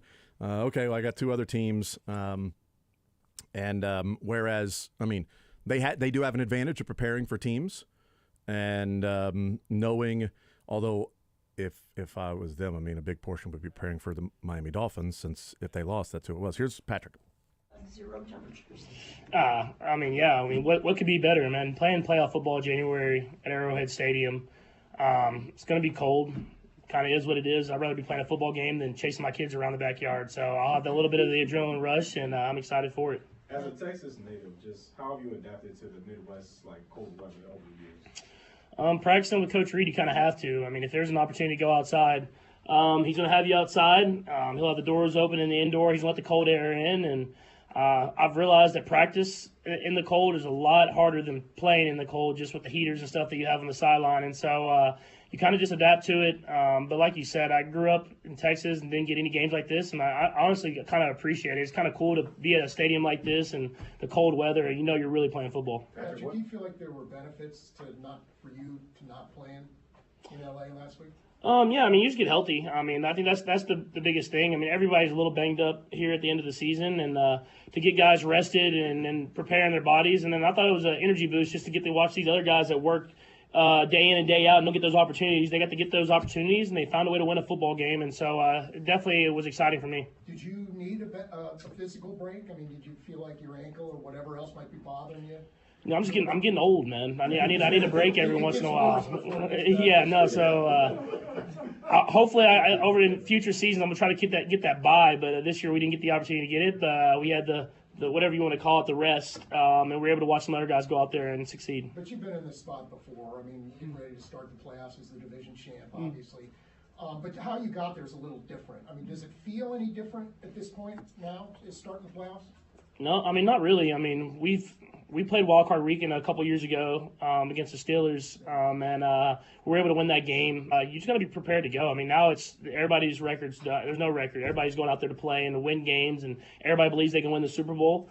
So this is when the best football is played, and it's all the mistakes are magnified, but all the successes are magnified. And so you just go out there with the mentality, I'm taking one play at a time, put my best effort forward, and see what happens. Patrick, Andy said that you spent a lot of time grinding on the other team. Can you just kind of take us through what your week of prep was like? You had 5 possible teams you were looking at, and maybe when you got home, what time did you guys get home, and how quick did you start working on Miami? Yeah, no, I watched a couple games from each team that we had the chance of playing, and just kind of got a head start in that sense.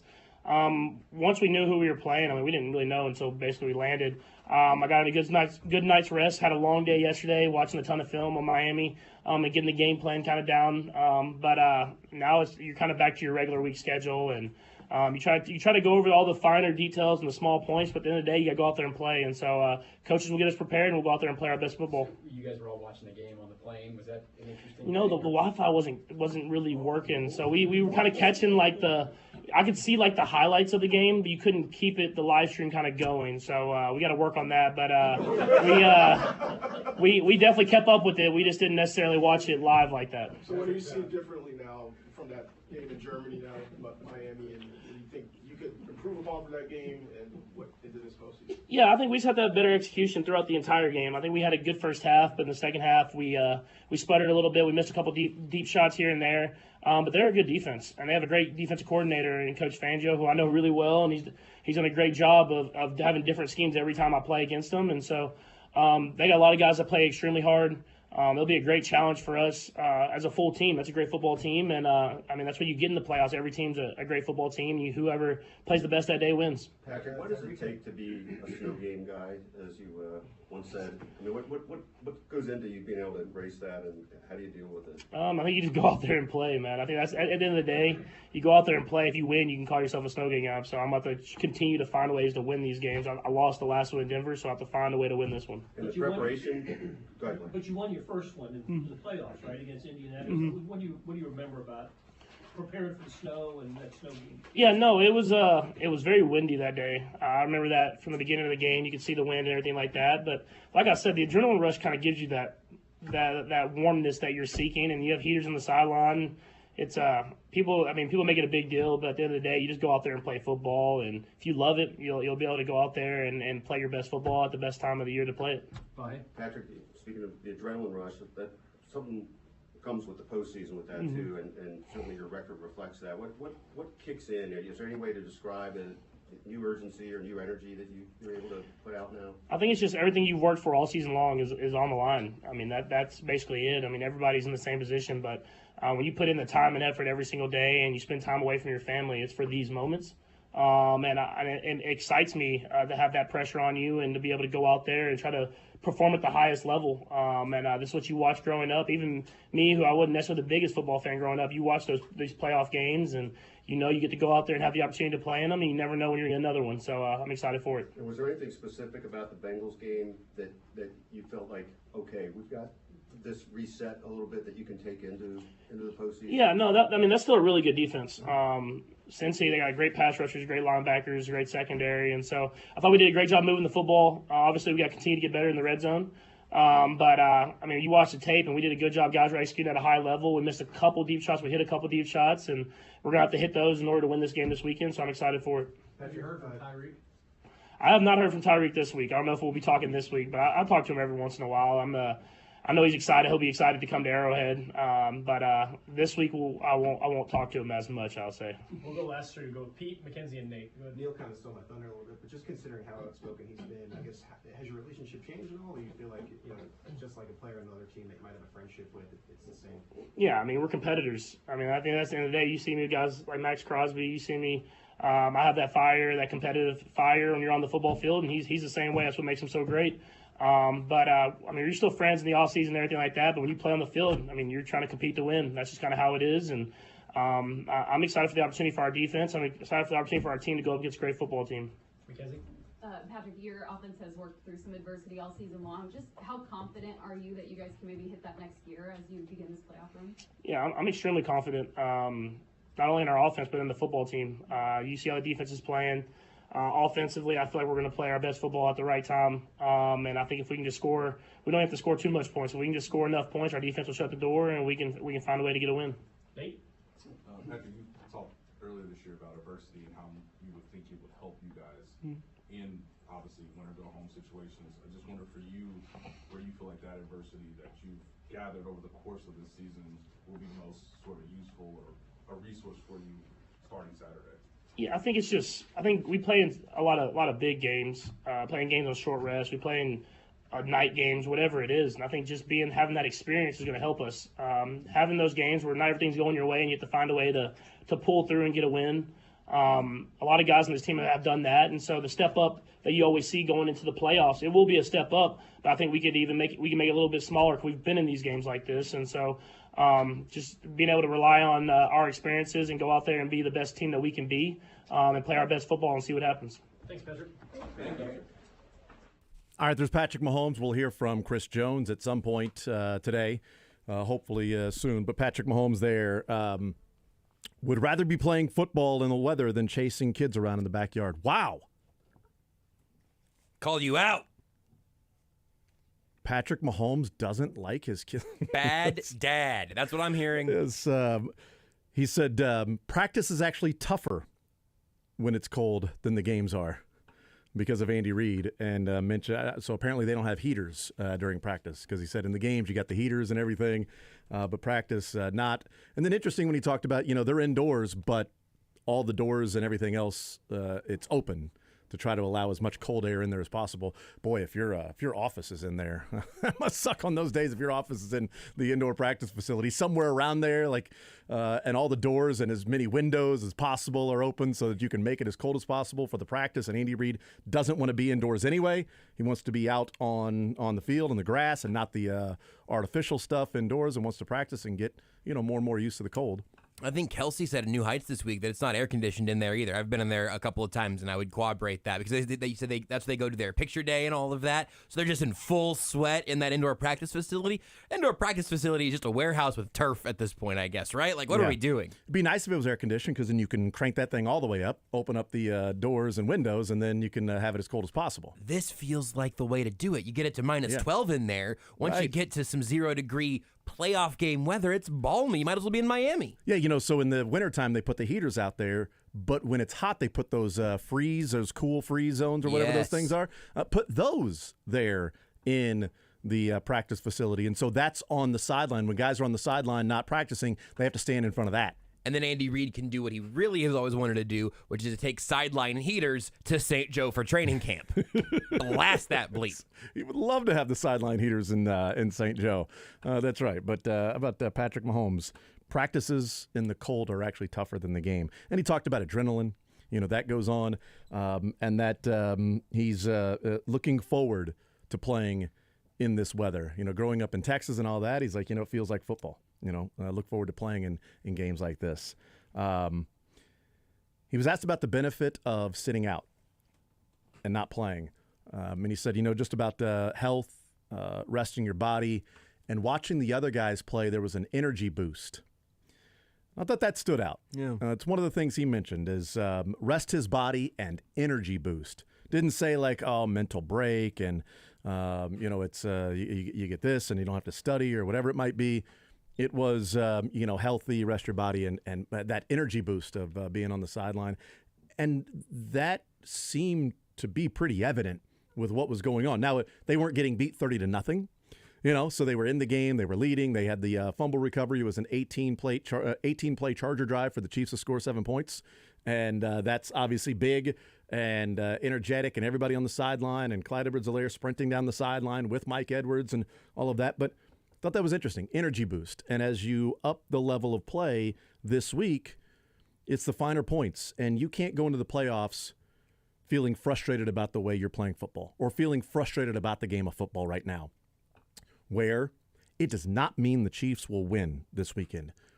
But it would be hard for both teams to sit around this week and have the same sort of feel about the game of football and prepping this week as the other one does. Right. It would be human nature that there's one team that has that energy boost and is pumped and ready to go and cannot wait for this weekend, whether or not, WEATHER or not, and the other one that is playoff time, it's go time. I'm not saying that Miami's going to lay down. They're professionals, and it's playoff time. They feel like they can go out and beat anybody. They beat the Cowboys. They probably feel like they should have beat Buffalo. Probably feel like we can go and beat Kansas City. We should beat them anyway. And then we go to Baltimore. Let's see. We did this wrong and that wrong and whatever it might be. But the earlier you have that jump start on those finer points and that excitement gives you that edge and what could be a little bit of game planning and preparing and adjustments along the way and recognizing different alignments and formations and things like that. So again, we'll see what happens. And Patrick Mahomes saying, played Miami before, but it's whoever plays best on that day. Not the best team. Whoever's playing best on that day is going to win. And we'll obviously get injury news for the Dolphins as the week goes on and all of that, but I just don't think it's going to take them much at all to be able to build up that, like, hey, off a tick, to steal a phrase from the local squad. The things that, we just missed by this fine little margin, or getting Jalen Waddle back. If he's able to play, how does he change the trajectory? You're not going to get your defensive help back. If you missed it earlier, they have genuinely, not a joke, they've signed Justin Houston. So their three healthiest edge rushers on Saturday are probably going to end up being Emmanuel Ogbah, Melvin Ingram, and Justin Houston, which is a crazy thing to say in 2024. I think Ogbah's had a nice career there, and really a resurgence even in Miami after a nice 2 years in Kansas City. I can't remember if he was on a 2-year deal, just the one. I think it might have just been the 1 year. I think it might have just been the one, and then he signed a pretty nice deal there in Miami. I wanted him to re-sign him, but he got a pretty nice deal. But so you've got the funniest, widest stretch of a connection there in terms of them all being Chiefs. Obviously Houston for a long time, just a long time ago. But all of that coming together, if Tyreek Hill and maybe a little bit of Justin Houston can't get the rest of that team ready for what's going to happen at Arrowhead, what's going to happen in the snow at Arrowhead, and what this win would mean. I mean, if Miami loses this game to Kansas City, they will have an entire offseason of Miami, the most mid team in football. They'll beat bad teams, they'll lose to good ones, and they're all frauds. Nobody wants to sit through an entire offseason of hearing that. And so I think both of these teams will have their energy level up, but I agree that I think that the Chiefs are coming at it from a better starting point, in part because they don't have to get on a plane. That's nice, too. Right. Yeah, the better starting point. That's a good way of phrasing it. Doesn't mean that the end point will be the Dolphins still, sulking and licking their wounds about what took place the last part of the season, going from wrapping up the AFC East to then not even winning the division. That's a massive change in approach. We'll see what ends up happening with that. Is it supposed to snow on last time? They talked about the snow there, but I don't think there's supposed to be any snow this weekend. It's just going to be 0 degrees, so it's going to be really cold. But right now, snow on Friday it looks like, but that's all we got. Yeah, if there's no snow on Saturday, that field will be clear. Yeah, it'll be fine. It'll be clear. It'll just be frozen. The low on Tuesday is minus 17 on my app right now. I saw that. Yeah, I'm like, well, it's going to be really cold on Saturday. Yeah, that's when the cold starts. Yeah, and then it's going to get colder and colder and colder. And oh my goodness, man. Sunday's going to be kind of majestic if you are able to just say, welcome everyone. I will be at home all day watching football in a Snuggie. Enjoy. Everybody have fun. I'll be on Twitter. Sunday, the high of 3, the low of 8 below. I ain't going anywhere on that day. I don't think after the day I'm going to do any yard work. You better hope you've got your milk and bread. Renee did. I heard you say that after the show yesterday. It was a joke. Renee, it was a joke. Renee went to the store to get things other, but I was like, oh, we are out of milk. Like, we should get a thing of milk. And she was like, yeah, I looked, and all they had was like some flavored milk was all that was there anymore. And it was like, well, I could buy that, but we were just going to use it. We use milk for like cooking or maybe a coffee or a hot cocoa. I don't necessarily need blueberry milk. I don't know. What's the connection there? I don't know. It's very strange. Milk and bread. I mean, I was just joking, but yes, milk and bread aisles. She literally. I heard you say that yesterday, and she literally came back and was like, they were out of milk and bread and maybe eggs. There was one third prong there. You can eat other food when it snows out, guys. I don't know what to tell you. Yeah. So it starts getting cold on Saturday, cold on Sunday, the coldest on Monday. Then it starts to warm up as Tuesday goes along, on into getting to a really hot 34 degrees next Thursday. Oh, I might wear a tank for the live stream, just for you and the viewers. That's all. Also, probably just getting to a point to where it's so far out. This is just the average temperature at this time. So we're just going to throw a 34. Let's just maybe the snow will melt starting Thursday. Yeah, I don't think there's going to be snow on Saturday. The snow games. And tomorrow the high is 39. So that'll get some of this out of the way. And although it's going to be so packed around and the cold, it's going to freeze. Yeah, it's going to be. We are in a Slurpee machine right now. Yeah, that is exactly right. And then again on Friday, you said? Yeah, Friday I got 60% chance for snow just on my little iOS weather app. Interesting. So snow day on Friday too. This is All right, probably snow day, everybody. Friday. This is peak snowball material right now, Is it? though, right? I haven't gone out to see what if it's packing well or not. You stay right there. I'll go out to the balcony. I'll let you know in about 15 seconds. Ben was saying earlier that it is good packing snow because it's been rained on before. Ooh. A little bit in the middle as well, so it's just nice and. Well, that's too bad it's for also the. like kind of piling up on the tree branches. Oh too. yeah, it's heavy. It's crazy. Yeah, it's very It's a heavy snow. Unfortunately for the Chiefs, Andy Reid said that we're not having a snowball fight. So, you know, That's don't the Royals last year, actually. Yes. Said don't talking about the weather being an advantage for the Chiefs. It's like, you know, don't bank on it. Guys are resilient. You just get yourself ready. Don't care what goes on. We're not having a snowball fight. Is it, if you're having a snowball fight, is it better if you live in colder temperatures than in warm temperatures? Because I would think like snowball fights would be all about technique of packing and throwing, right? It'd still be the accuracy of it. I think so. I think that's true. I do think that the level of seriousness ramps up when you reach where I think we are right now, which is snowballs with concussive power. Yeah. Because I think this might be dense enough that just simply having your helmet on might be necessary. Okay. Little visor situation. Yeah, no, that makes sense. But I could probably go build a snowman before Chris Jones's presser starts. You might be able to do that. I could probably sing. Do you want to build a snowman? From Frozen. We could do that. I think I 15 can duet times that with you. by the time that Chris. Do you want to build a snowman? Ride our bikes around the hall. All I knew was the very first line, so I was hoping you had the second one, and then we did the bit. Good job. I never see you anymore. Put up the door. It's like you've gone away. Used to be best buddies, but now we're not. Somebody, tell me why. Do you want to build a snowman? Go away, Anna. Okay, bye. Devastating. So sad. The most devastating 2 words I've ever heard sang. Okay, bye. Patrick Mahomes extremely confident in the offense and feels like they can be playing their best football right now heading into the postseason. Okay, why does he believe that? Do you want to score a touchdown or convert inside the red zone? You could lie to the media. You never do it anymore. Yeah. Open up the door. The points have gone away. Yes. You used to be the best, but This is now gonna happen you're until not. Chris Jones starts. Somebody tell me why. Do you want to score a touchdown? It's MVS's fault. Well, then tell him bye. And scene. All right. Chris Jones, is he there? All right, Chris Jones is not there. Okay. All right, very good. Not there. Statistically speaking, somebody, just the way that the roads are and everything and people are driving right now, that might have been the soundtrack to someone skidding into the ditch. Hopefully Yes. not. That's I hope right. everyone out there That's is right. driving safely. That's right. I liked what Patrick Mahomes did say about, because he had talked about an adrenaline rush, leads you into this game, and that's why the weather isn't that big of a deal to him because it sort of takes over and warms you up. And then was asked about that adrenaline rush, and just like he's like, look, it's everything you've been working on all year. It's your time away from your family is for these games, and says it excites you.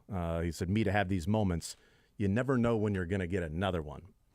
And I thought that was really interesting from Patrick Mahomes, just sort of talking about the importance of each and every game and these big nationally televised games and big games and the pressure that's there that he said excites him to get ready to go out and play a game like that because you never know when you're going to get another one.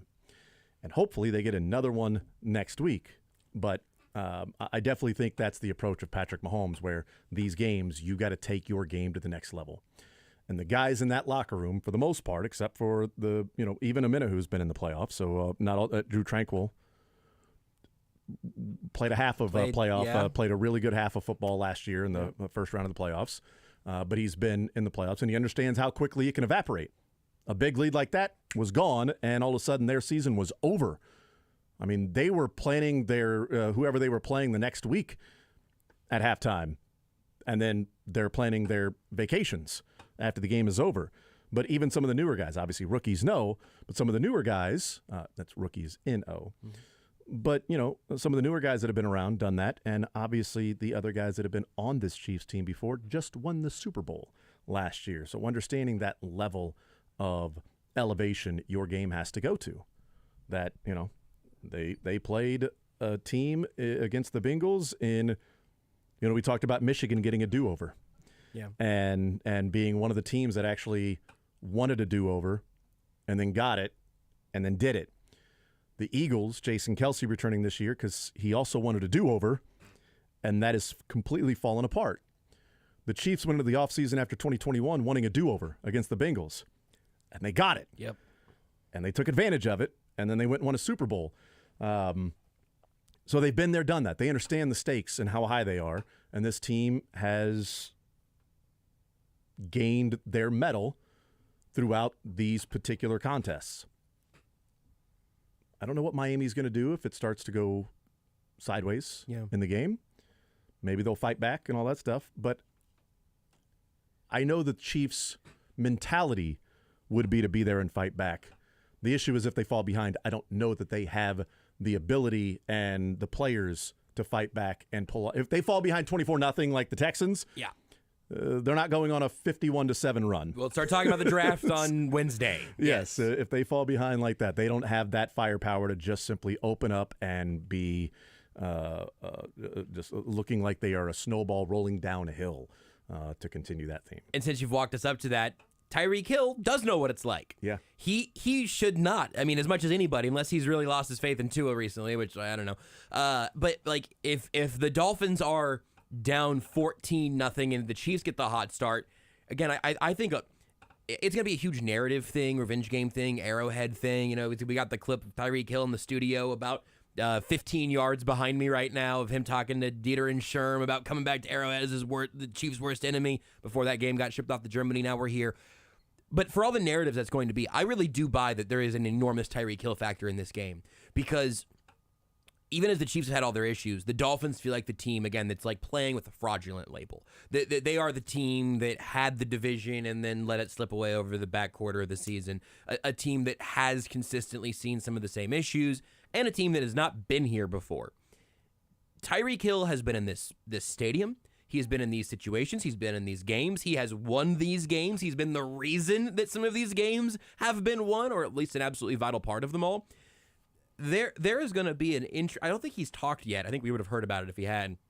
Maybe he'll speak to the media in Miami today or tomorrow. But I am going to be genuinely fascinated to even see on Saturday what his demeanor is, pregame and during the game, because Tua is the quarterback, but this is Tyreek Hill's Dolphins game in my mind. And I should point out, this Dolphins team and the players that were on it a year ago, they fell behind 17-0 to the Bills. And they had the lead in the third quarter. They were leading that game 24-20 on the road with Skylar Thompson at quarterback. Mm-hmm. So it's also a team that has shown that they weren't just going to fold up and go away. Buffalo's up 17-0. Skylar Thompson's at quarterback. And yet they go on a 24-3 run. Now, one of those touchdowns was a fumble by Josh Allen and a defensive score, but that's also continuing to fight. And then they score a touchdown in the fourth quarter to pull within 3 again, because the Bills scored back-to-back touchdowns. They pull within 3, and then the Dolphins got 2 more possessions, down 3 against the Bills. They were trailing 17-0 in that game. So they also showed last year their mettle, that they weren't just going to fold up shop and call it a day and go home, lick their wounds, and go quietly into the dark night. I'll make a suggestion here. It's Chris Jones is all about pressure and speed, and so since he hasn't shown up yet, Lebo was working in the locker room. He's gotten Willie Gay, Trent McDuffie, and Juwan Taylor. I don't know how much of any of those guys, but Lebo is scrubbing that locker room right now. We should have done this earlier. Let's take a break. We'll just do that, and if Chris Jones catches us in the commercial, we'll bring it back. But we got 3 players that Lebo himself has spoken to in the time between Patrick Mahomes and Chris Jones. More Zone next.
from ESPN Radio and Athlon Sports, but also there in Nashville, Tennessee. We'll talk to him about the news, surprising or not. Surprising to me, maybe not to those around Nashville, that Mike Vrabel has been fired. And conflicting reports. Some have said it was mutually parting of ways. Diana Rossini saying that Mike Vrabel did not ask out of Tennessee, never asked for a trade. The Titans could have explored a trade, but they felt like the process would take too long, and they wanted to get started on the next coach, whoever that might be. Not sure. I'm just going to say that again in bold in case it went one ear out the other for you, listener. The Titans believed trading Vrabel was too complicated and would take too long, per sources. So we don't want to get a draft pick or two to trade Mike Vrabel. You can get somebody's. What did Sean Payton bring back from the Saints? They Good got a first question. rounder. Let me find out. Got a first rounder from the Broncos for Sean Payton.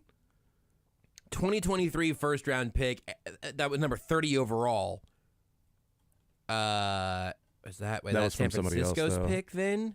Yeah, it was somebody else or whatever it might have been. But hold on. Denver sends the pick from San Francisco, 30 overall, and a 2024 second round pick. First and second. And a 20 for Peyton and a 2024 third. There we go. Okay, Sorry. So you got a first and second. First and second out. Send a third. Third back. Mm-hmm. Mike Vrabel, you get a second round pick for a week of a headache of trying to trade your head coach? It's the NFL. It would take too long. What are we talking about? It's too complicated to be able to do that. Because then, you have to find a trade partner. Where does he want to go? Hey, I got the an team idea. Would have to want to hire him. I got and an trade idea him. for you. Carolina cannot hire a head coach right now in their right mind. What if they trade for one? Yeah. They'd be out of draft picks at that point, I think. Is there a no trade clause though for a coach? Good question. I don't know, and maybe So maybe that's what they're saying. It's complicated because Vrabel would have to want to go there. The team would have to want to sign him as their coach, and then have the capital to trade and give up said capital. Maybe they've already kicked the tires on that. Maybe they've already looked around and felt like it wasn't a viable option, and to really get something worked out, it may take too long. Whatever it might be, that's somebody's going to get him for free. So Mike Vrabel and the Tennessee Titans have a parting of ways, whether it was mutual or it was the Titans just feeling like they needed to go in a different direction. There does seem to be an obvious connection to a job opening that may take place and become open very quickly or pretty soon in New England with Bill Belichick. So we'll see. But Mike Vrabel is going to be a coveted coach. So a couple of guys out there that'll be coveted coaches, Jim Harbaugh and Mike Vrabel. And so we'll see what ends up happening with Mike Vrabel. But we'll talk with Braden Gall coming up about 40 minutes from now. We'll certainly talk some, obviously, college football with him, with Michigan winning the national title and beating Washington and what it means for this Michigan team, a 15-0 run. And next year would need to be 16-0, or depending on, I guess if you got that extra one, so maybe 17-0. That's somewhat, I don't know. Either way, 15-0 won't get it done next year for the college football playoff, expanded playoff to 12 teams. So we'll talk with Braden Gall about some of those things.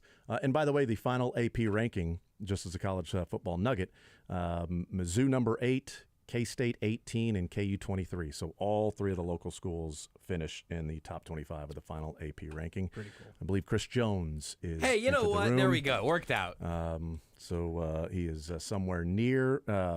Okay, so he's putting pressure on the quarterback. He's made it past the offensive line, but does he actually get there to bring down the podium / quarterback?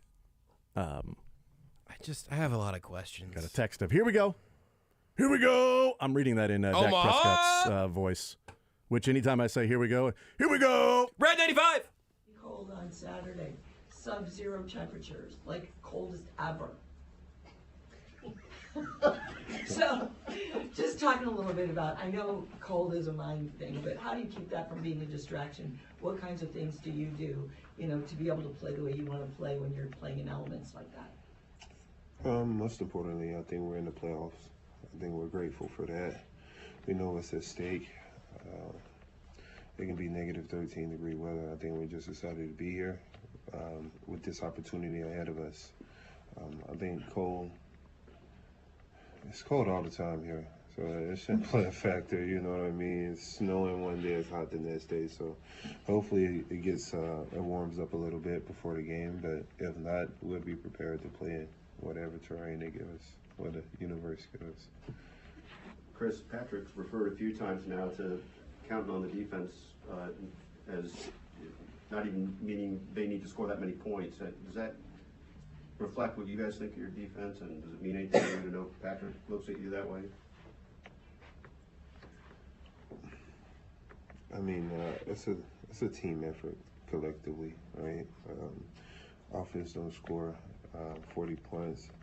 Defense got to hold them to under 10. So offense scored 40 points. We still got to hold them. So whether the offense scoring or not, I think it comes down to the defense. We still got to hold them, hold our offense to scoring at least its will and not giving them huge chunk plays. I think we go into every game with that mind frame as a defense to holding the offense to minimum yardage, points, and whatever else we can.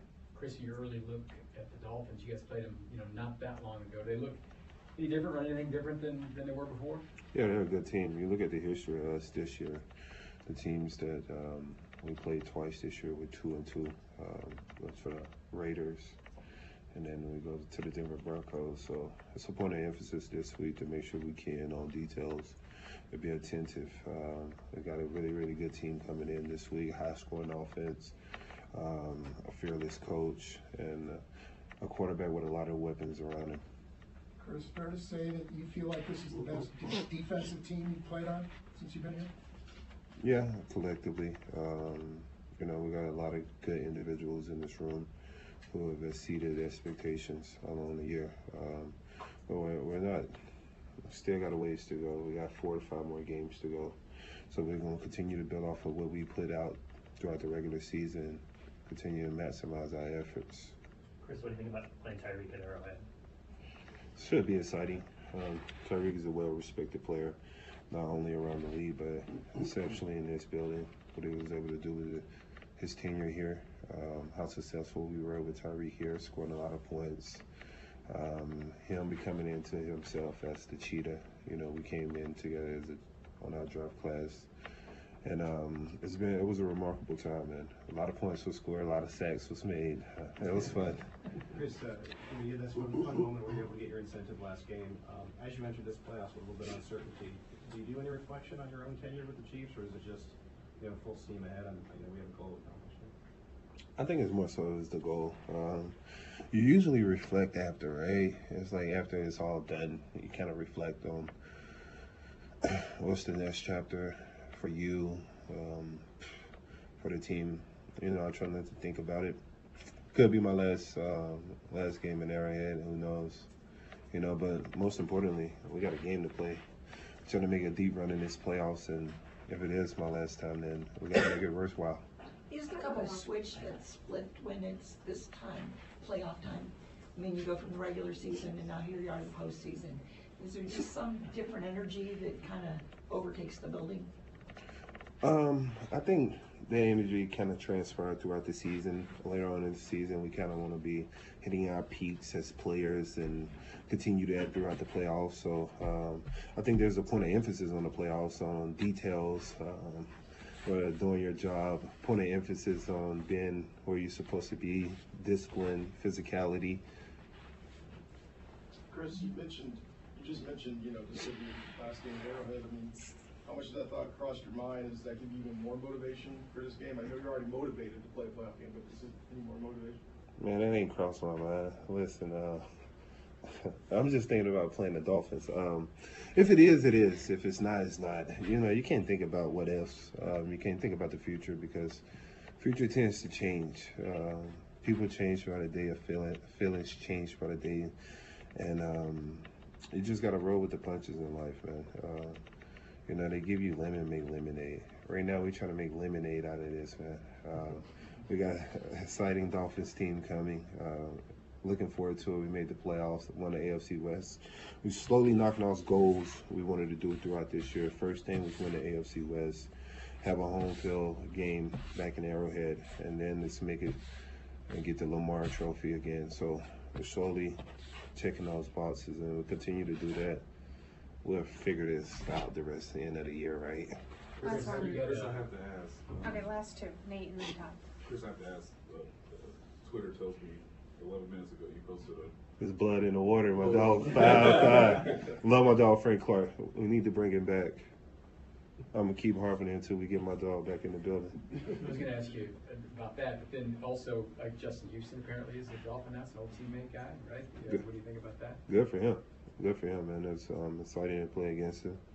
Bring 5'5" back. Did you try to watch this yet, Chris? No, we get him though.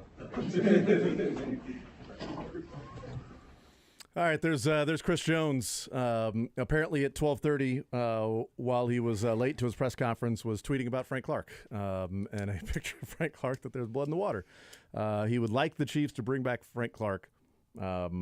What if Brett Veach was like, yeah, it's going to cost us $1.25 million to go bring back Frank Clark? Chris like, well, look, I'll talk to him after the season is over. It was a great run for old Mr. Clark. Mr. Clark don't play. I don't like how I feel when I look in the mirror and I see myself being like 75 and angry at press conference things. I feel like my hair is turning gray. It is. And I don't like how I feel. I don't like the things I'm thinking. I don't like how frustrated I am by how long it takes Chris Jones to get to the podium to say nothing. He did say that He said some things. Yeah, He said nothing with any energy. Right. Look, there's a time to reflect and the unknown of what his future is in Kansas City. And at the end of the season is typically when you reflect, but he acknowledges that this may be his last game he ever plays at Arrowhead Stadium as a member of the Chiefs. Who knows where he may be next year. But as he said, the future can change day by day. Feelings change, whatever it is. There's an acknowledgement of the unknown of the future, that this may be his last game at Arrowhead Stadium. And as he said, they still have 4 or 5 games left to play. I'm not sure where the 5 comes in, but I appreciate him thinking long-term just in case. Pro Bowl. He's going to do it all. He's going to do Pro Bowl and Super Bowl. I will play in the Pro Bowl and the Super Bowl. So there you go. We'll take a timeout. We'll come back and you know what I'm reflecting on? What's that? A majestic plate of food from Nick and Jake's. Oh my goodness, yeah. I'll tell you what, Nick and Jake's brought in some food for us, and I appreciate that on a snow day. You guys like garlic bread? I do. Oh, I love garlic bread. I don't like you talking while eating it, but I do like it. I like it more in my mouth. But Nick and Jake's, it is a snow day today. But you want a bite? No, I don't. Okay, I'm good. Overland Park and the Parkville locations are open right now. They opened up at noon, so if you're wondering, those locations are open. And then Shawnee location, which is K7 and Shawnee Mission Parkway, that opens up at 3 o'clock today. So a snow day, but Nick and Jake's still going to be open at the Overland Park, Parkville, and Shawnee location. Overland Park and Parkville open up right now. We'll take a timeout. We'll come back here from the Chiefs locker room coming up next.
All right, we'll talk with Braden Gall in the next segment. Talk some college football with him, and also Mike Vrabel being fired by the Tennessee Titans.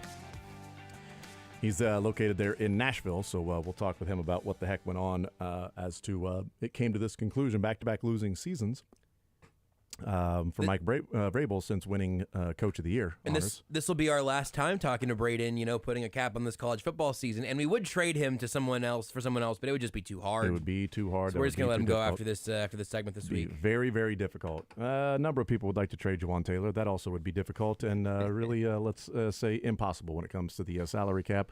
I certainly don't, but that discount or something like that would be great. But no, Juwan Taylor, we'll see what he will be doing this weekend and what position he'll be playing. I think he'll be starting out at right tackle because Andy Reid, while Wanya Morris is in the concussion protocol, Andy Reid saying that Donovan Smith is good to go, is practicing this week and should be fine to play. He did practice last Wednesday as a full participant and then didn't practice the next couple days and then obviously did not play on Sunday. But Andy Reid feeling like this is a different one this week. So Donovan Smith looks like he could be back to his starting left tackle spot. If something were to happen there, then Juwan Taylor may slide over to left tackle or just simply leave Juwan Taylor at right tackle, and then Joe Thuney can slide out to left tackle. A lot of different things there. But here's Juwan Taylor in the locker room, Todd Lebo and assembled media talking about this matchup with the Miami Dolphins, the weather, the increased urgency for the playoffs. Here is Juwan Taylor. Good. All right, well, first things first, I just got to ask you, just because of the 0-degree temperatures coming up, what's the mindset going into a game that might be that that's going to be that cold? I just got to stay warm, prep all week, get ready for it, try to get outside and practice and get used to the element. As a Florida guy, do you think like this team's got a big advantage from those guys over those guys coming from Florida? Absolutely. When I came here last year, when we played in the playoffs, it was very cold for us, and none of us was used to it, so it's definitely an advantage for the cold teams. What's the coldest game you've ever played in? I would probably say in Team USA. I was a sophomore in high school. It was like 8 degrees out. Pretty cold game. Where was that? In Dallas. It was cold. Actually snowing in Texas that year. Yeah. Yeah. What do you think about like where this team is right now mentally? Is it playoffs? Switching that next gear to one and done. Very mentally strong. Everybody's in a positive mindset, ready to attack the game and get ready to go. You had a unique experience, Sunday, obviously going from right to left. Just how beneficial can that be if that's sort of called upon you for obviously whether Saturday or? I think it's beneficial. And just being able to help my team. We had a couple guys go down, so they needed me and they called me in. I had to go and execute. Yeah. And what will it mean if Donovan is able to go? Mean a lot. Get the whole line back, get the group of guys back out there, and go out there and play football. John, what have you made of your own journey? You mentioned your last game was at Arrowhead last year. Now you're a member of the Chiefs. What do you make of what the year's been? It's been amazing.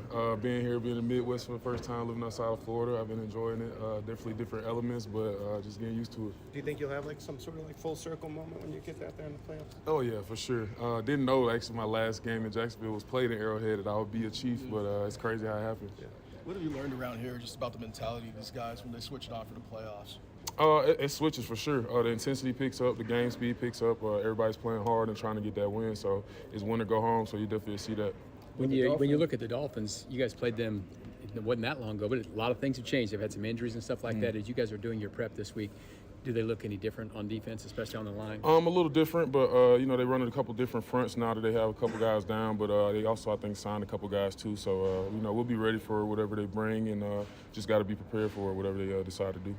Well, what have you learned about Patrick this season, playing with him? Great leader, a relentless guy, loves to give effort for the game, give everything he has for his team, and it's a great guy to play with, man. One of the best in the business. Does it look different, on the inside than it did from the outside? Oh, yeah. In what ways? What did you see that you might not have known before? His preparation is crazy. His leadership is crazy, man. Just seeing somebody like that only makes you play better, makes your level of play go up. So it's amazing being with somebody like that. How do you see that, Juwan? What leads you to say that about Pat? Just how he attacks the day every day. Comes in with the same attitude, the right approach every game, and he's consistent in everything he does. So when you got somebody like that in your building, everybody feeds off of that. He was telling us that the Wi-Fi was a little spotty on the plane flying home. You guys were trying to watch the game. What was it like trying to watch this game? Because you were trying to figure out who you're going to play, right? Yeah, it was a little tough. I was texting some family back home. They was keeping me updated on the game. I was watching our game film against the Chargers, but once we found out, everybody knew, and it was good. Yeah. It's one thing to know that the quarterback's the leader, or one of the leaders of the team. But is there an example where Pat sort of showed you why he is the leader this year? Just fighting through adversity. We have different games where we down at halftime or whatever. He comes in with a positive energy and a positive mindset, just go finish a game, and we do that, and it just feeds off of. We feed off of him every time, and him, Kelsey, all the different leaders on the team. How much has adversity helped you guys going into the postseason? I think it helped a lot.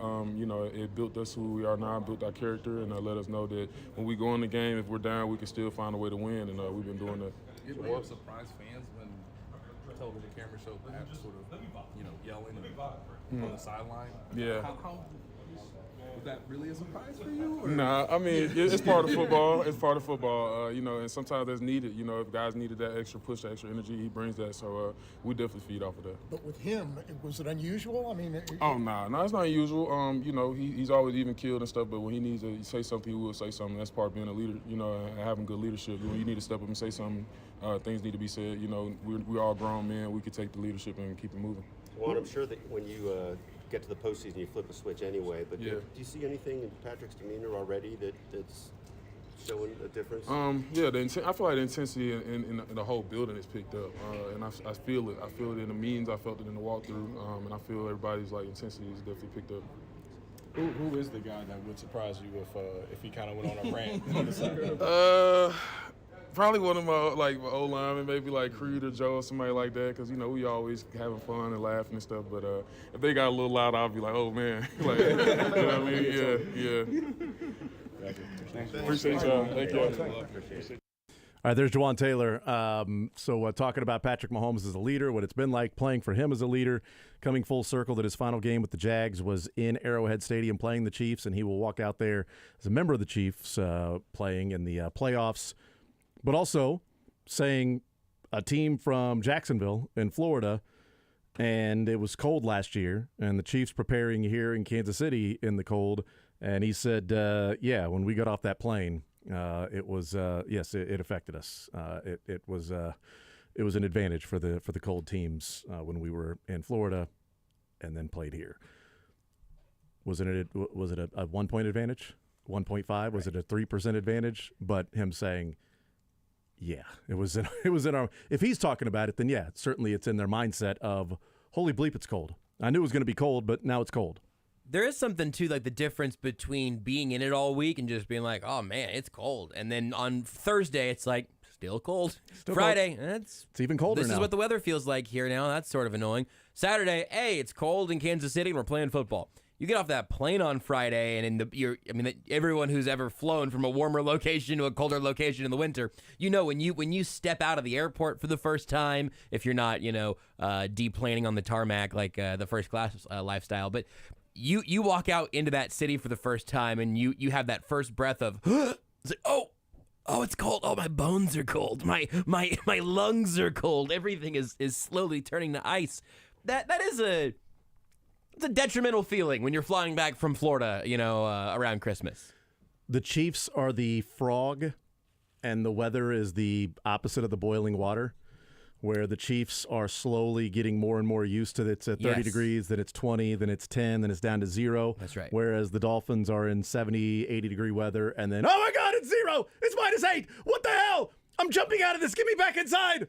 And Chiefs are like, what? What's the deal? What's going on? Yes. We're just in an ice bath. It's the same temperature that it's been. Is there a big difference? And the other frogs are looking at him like, what are you doing? Wait, is Jake still Get here? out of there. We don't have to go that far to come up with an ice bath comparison. We could just ask Jake. Jake is the Chiefs, and the Dolphins would be me. Yeah, that's me right. sitting in an ice bath. Absolutely. Trent McDuffie also in the Chiefs locker room with Todd Lebo and other assembled media. As I understand it, Trent McDuffie maybe not taking the same approach as a Willie Gay and also Juwan Taylor about the cold. As Trent McDuffie, SoCal guy, Orange County fella is Trent McDuffie. So here is a Chiefs cornerback who's played in some cold. Won a Super Bowl last year, played in that cold game against Jacksonville, and certainly was cold against the Bengals too. But here's Chiefs cornerback Trent McDuffie going up against Tyreek Hill for the second time. Trent, what's it like going up against Tyreek again? It's exciting, get to go against one of the best receivers in the NFL, and I know he's going to bring a lot of energy coming back to Chiefs Kingdom, so I think it's going to be really fun. I know your film study starts early in the morning. Mm-hmm. How's it been this week? What's been different?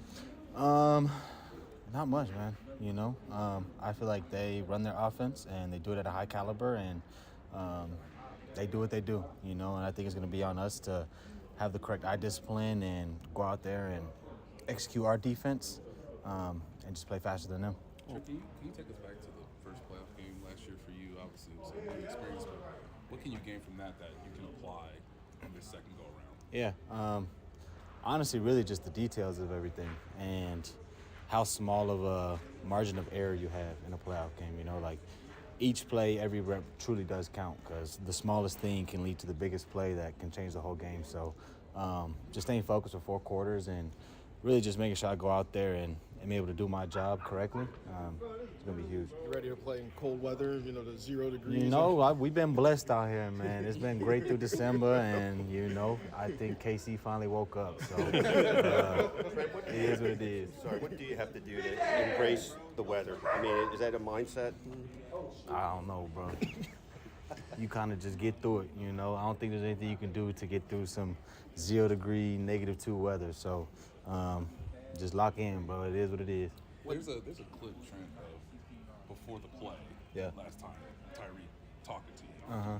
How much did he talk to you during the game, and what's it like to try to go bar for bar with him, or do you just try to not talk to him? I mean, I don't want to say he talked too much, and he one of them dudes that he not really talking trash, It's like all fun and games, and we didn't say much, It was all cool, and but it was fun, being able to go against Tyreek, and he's jawing at you, and you're just going back and forth, competing, making plays, and I feel like that's why you want to come to the NFL, Not just him, but Waddle out there too, and then maybe Arcane coming out the backfield. Mm-hmm. What are the challenges of facing guys like that too? They got a lot of speed, man. That's one thing that we know for sure they're going to try to hit this edge, and they're going to try to get their players the ball in space.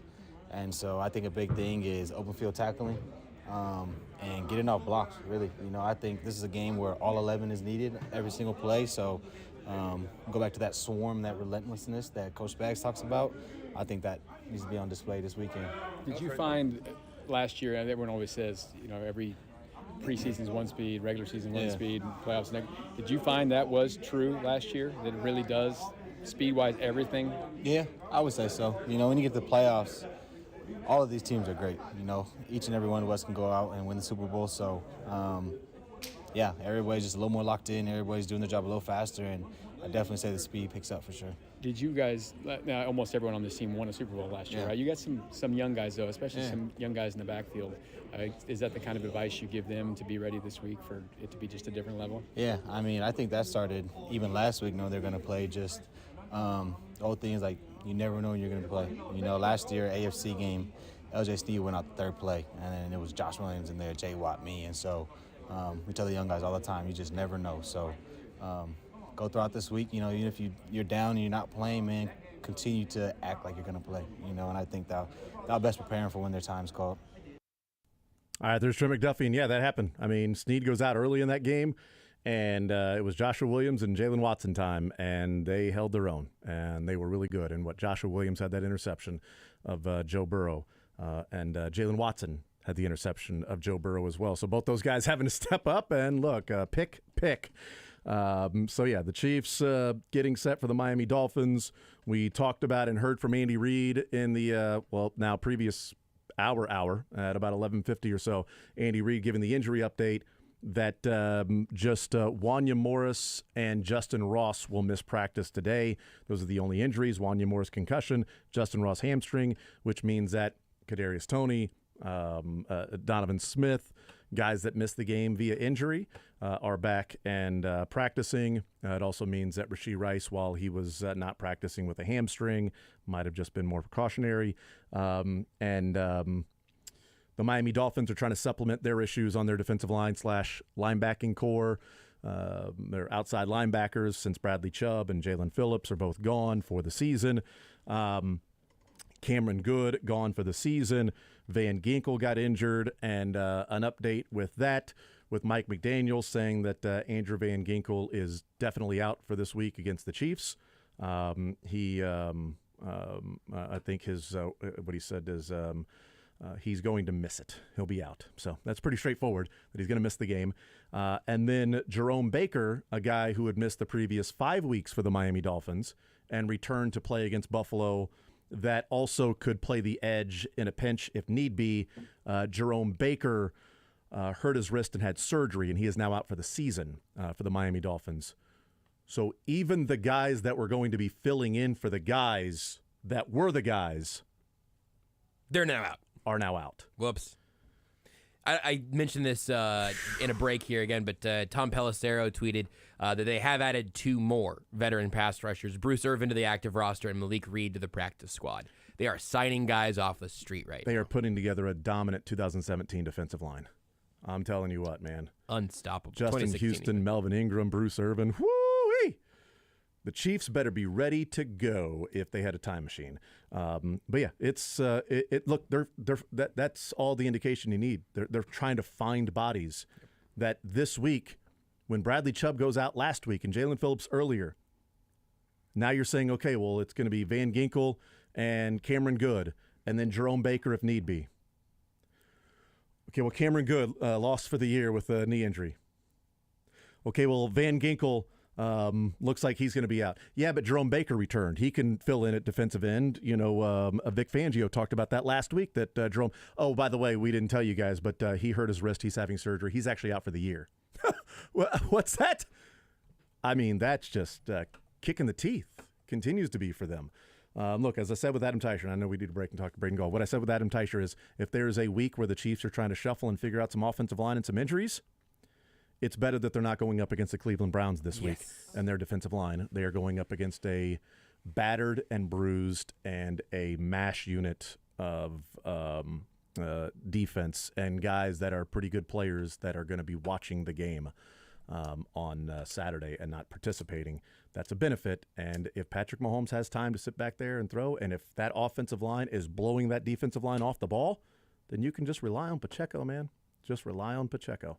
We'll see what happens. We'll take a timeout. We'll come back. We'll see what the Tennessee Titans are going to do. They have fired Mike Vrabel. We'll talk some college football with Braden Gall. He's there in Nashville. We'll also maybe talk about the Titans more next.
time to catch up with our college football insider, Braden Gall. Nobody cares. Now in the zone with Jason Anderson on Sports Radio 810 WHB. Everyone has their own taste, and mine is just better. Brought to you by Missouri Farm Bureau Insurance. Whatever you do, if you're a Missourian, we're for you. We are Missouri Farm Bureau Insurance, and we've got you covered. All right, we'll continue right here on Sports Radio 810 WHB. Do you want to give some other updates on the Dolphins and the injuries? We talked about the defensive side.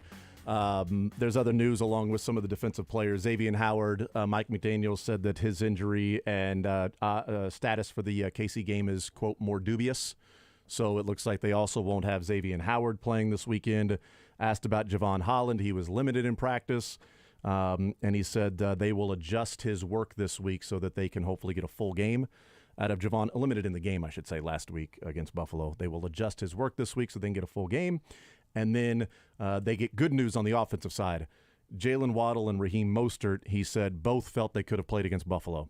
But the trainers said they weren't for certain that they would be able to make it throughout the game at their particular status at that time.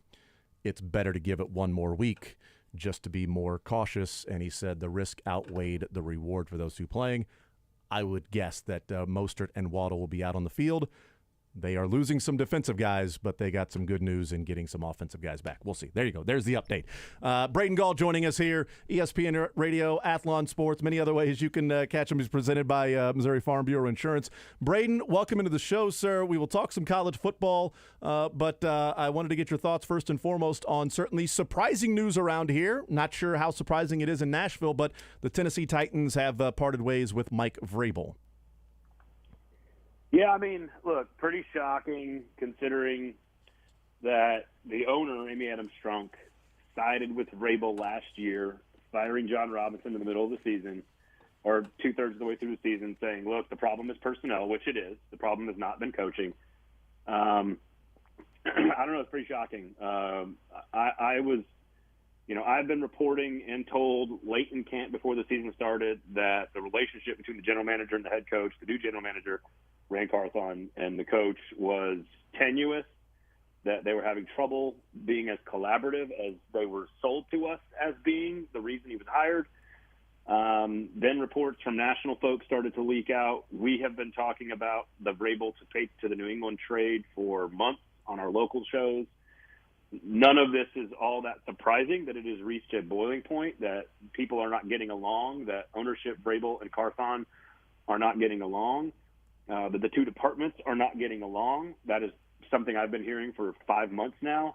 And I thought it was pretty obvious that the ownership would side with the guy with the proven track record of success in his role versus the guy who is clearly having trouble maybe learning on the job as a first-timer, all of which is sort of understandable. There's also an element that maybe Mike Vrabel, and this is informed speculation here, that maybe Mike Vrabel was making so many outlandish demands of the power structure that he was forcing his way out so that he could go back to New England. So ultimately, I think it's a terrible decision by the Titans, because if nothing else, you can trade him for like a 4th-round pick, let's say, to another team, and he's an asset that you control. Firing him lets him out of his contract, and now he can go do whatever he wants. And so I don't know. It doesn't make sense for Will Levis. It doesn't make sense for the organization. If you ask me what the problems are, I know the record is hard to defend, but if you ask me what the problems are with this organization, head coach is not even like in the top 5. So shocking to see for sure. Not shocking that it came to a head, and that this is the situation that they're in, but shocking that this was ultimately her decision, which was to side with the first-year general manager, then with the guy who's led his team to the 1 seed in the AFC, multiple division championships, the AFC championship game, coach of the year. I mean, the track record is there, in my opinion. He is an excellent football coach and will be hired very quickly. And his message's clearly getting across to the team because the Titans or the Jags had everything to play for, and they went out there and got beat by the Titans that would have been better off to lose for a draft position, but they went out there and won. The report from Diana Rossini was that the trading Mike Vrabel would take too long and would be difficult to do. Is that part of the, for whatever reason with New England, taking too long and difficult because nobody was getting along at that time, and it's just better to move on and figure some things out? Because to me, when I found out they fired him, it just sounds dumb to not trade him. But trade partner, his willingness to go there, whatever the compensation would be, as opposed to now anybody can hire him. Diane is a great reporter, but it is a very well-known, not so secret that almost all of her sourcing on her stories have come from the Vrabel camp for most of the time. Ian, if you follow the tea leaves, almost all of Ian Rappaport's reporting comes from Rand Carthon. So it's actually pretty clear to tell whose side of these stories are kind of being told through these reports sometimes, mostly because, again, I'm here in Nashville. But yes. That's possible. I think it's possible. But at the end of the day, if you could get something of value for him, again, a team that would want him is not a team in the playoffs necessarily, unless there's some crazy move done by Pittsburgh or I can't think of a team that's making a move in the playoffs. So I don't know why New England, honestly, if I'm New England, which is, again, let's be very clear, I don't think this is that complicated. Mike Vrabel has an extremely close relationship with Robert Kraft. He has an extreme affinity for the city of Boston, the organization of the Patriots, and his son went to Boston College. It's not like rocket science to follow the dots here and connect the logic of it all. It's just just put Bill Belichick in the trade. That's not out of the question. Just say, look, we'll give you 2 second-rounders and Bill Belichick. Will you make the deal? And if you're the Titans and you're going to fire the guy, take the trade. I don't know why it would take so long. I don't understand. It doesn't make sense.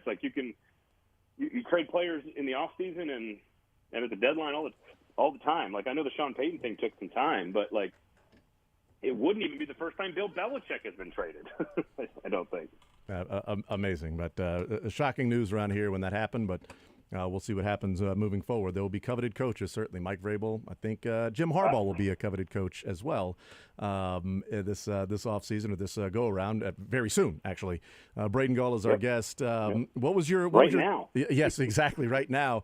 We'll get into that here in just a second. But what was your takeaway last night from what we watched, the Michigan Wolverines capping off their undefeated season 15-0 and winning the first national title since '97 for them? And I said this on our show today. I just think it's all things can kind of be true at one time, if that makes sense. And I'm big on two things can be true, and appear contradictory. I think in this case, the game wasn't all that close because Michigan was clearly better, but also Washington had 4 chances to win the game where they had the ball, had possession, and were down by 1 score. Michael Penix, that was one of the worst games of his season, and he missed open receivers when he had time in the pocket, but also Michigan played a great defensive game. So multiple things are true. And so that's kind of how I walk away with it. Yes, Jim Harbaugh and Michigan in the first paragraph of the Wikipedia page 20 years from now when you go back and look at it, it's going to say was suspended multiple times for 2 separate incidents. And also, they are clearly the best team in college football. No asterisk needed. So I think kind of everything is true about the situation. Now, I think Georgia would have given both those teams a pretty good run last night, if I had to be honest. But I think Harbaugh. The other thing is just Harbaugh is, as someone who never really jumped off the train and it felt pretty lonely there a couple times. I just think Jim Harbaugh is. For all of his weirdness and his idiosyncrasies and just being a weird dude, this guy is a champion almost everywhere he goes and is just a winner. And I don't think we should be surprised that he got Michigan to the top of the mountain.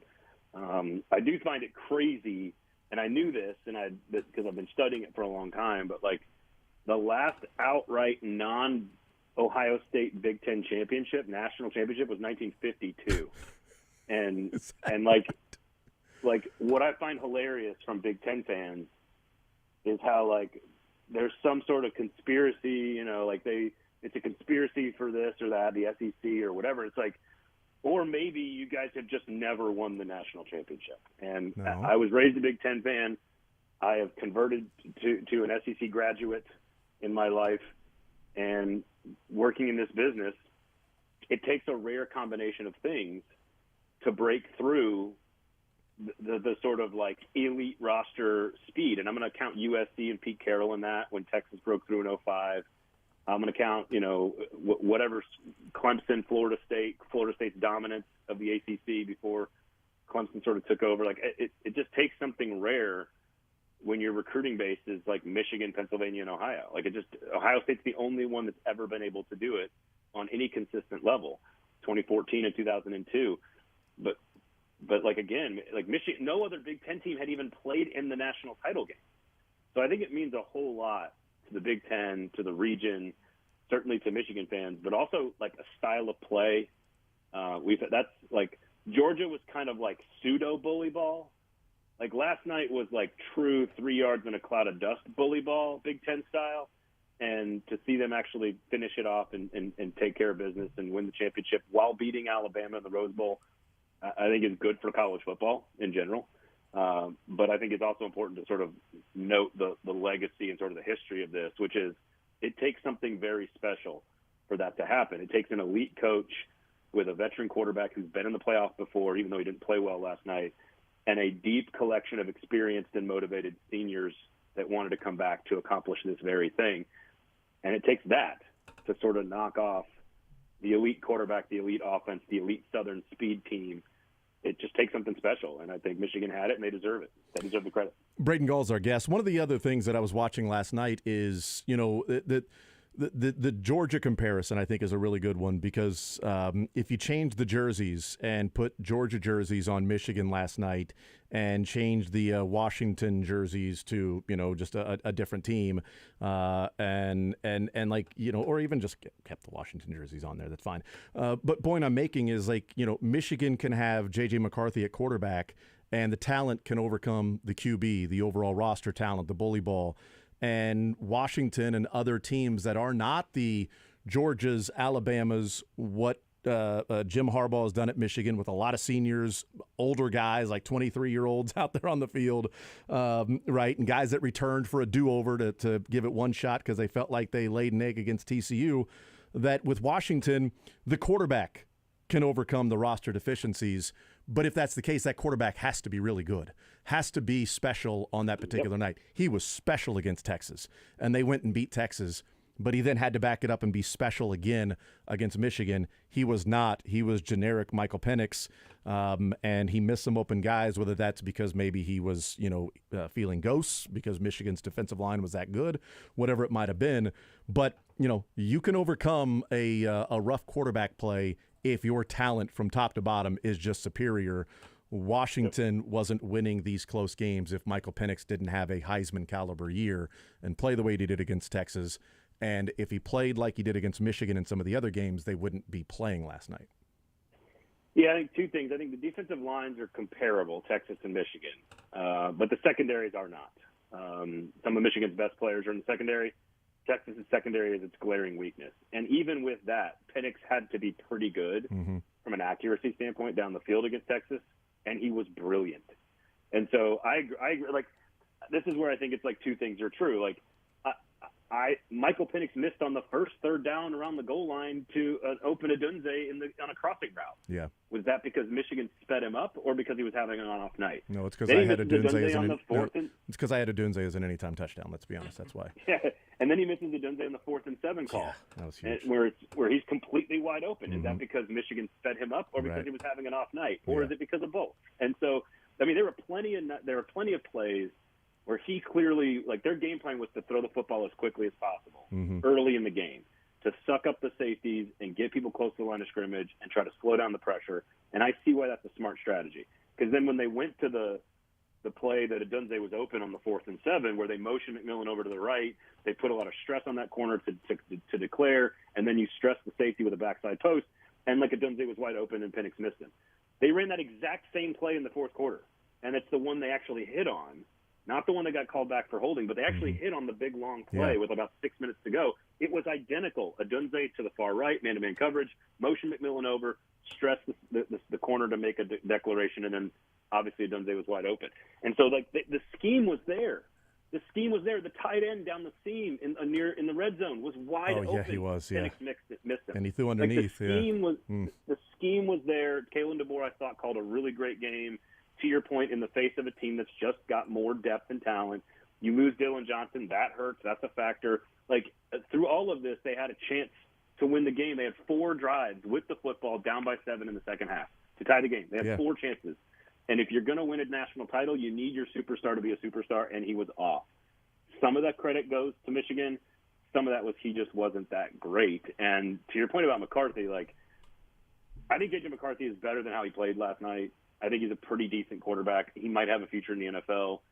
But that is as game manager as a game manager gets in a football game. And he, honestly, the last 6 weeks of the regular season, I'm not sure he topped 200 yards other than like the Alabama game in the fourth quarter where he was really great in a critical spot. He didn't have to do anything at any point.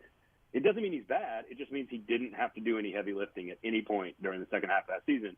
And again, like he did not complete a pass on 3rd or 4th down last night. Didn't complete a pass. Didn't pick up a first down. I think he had 2 completed passes that were like short of the marker. They converted 1 time, Michigan did. You know how many teams can win a national championship and convert 1 out of 11 3rd and 4th down attempts? Like, you have to be so good in every other area, to your point. Again, Michigan deserves it. They deserve a lot of credit, but that was C-, C+ Michael Penix.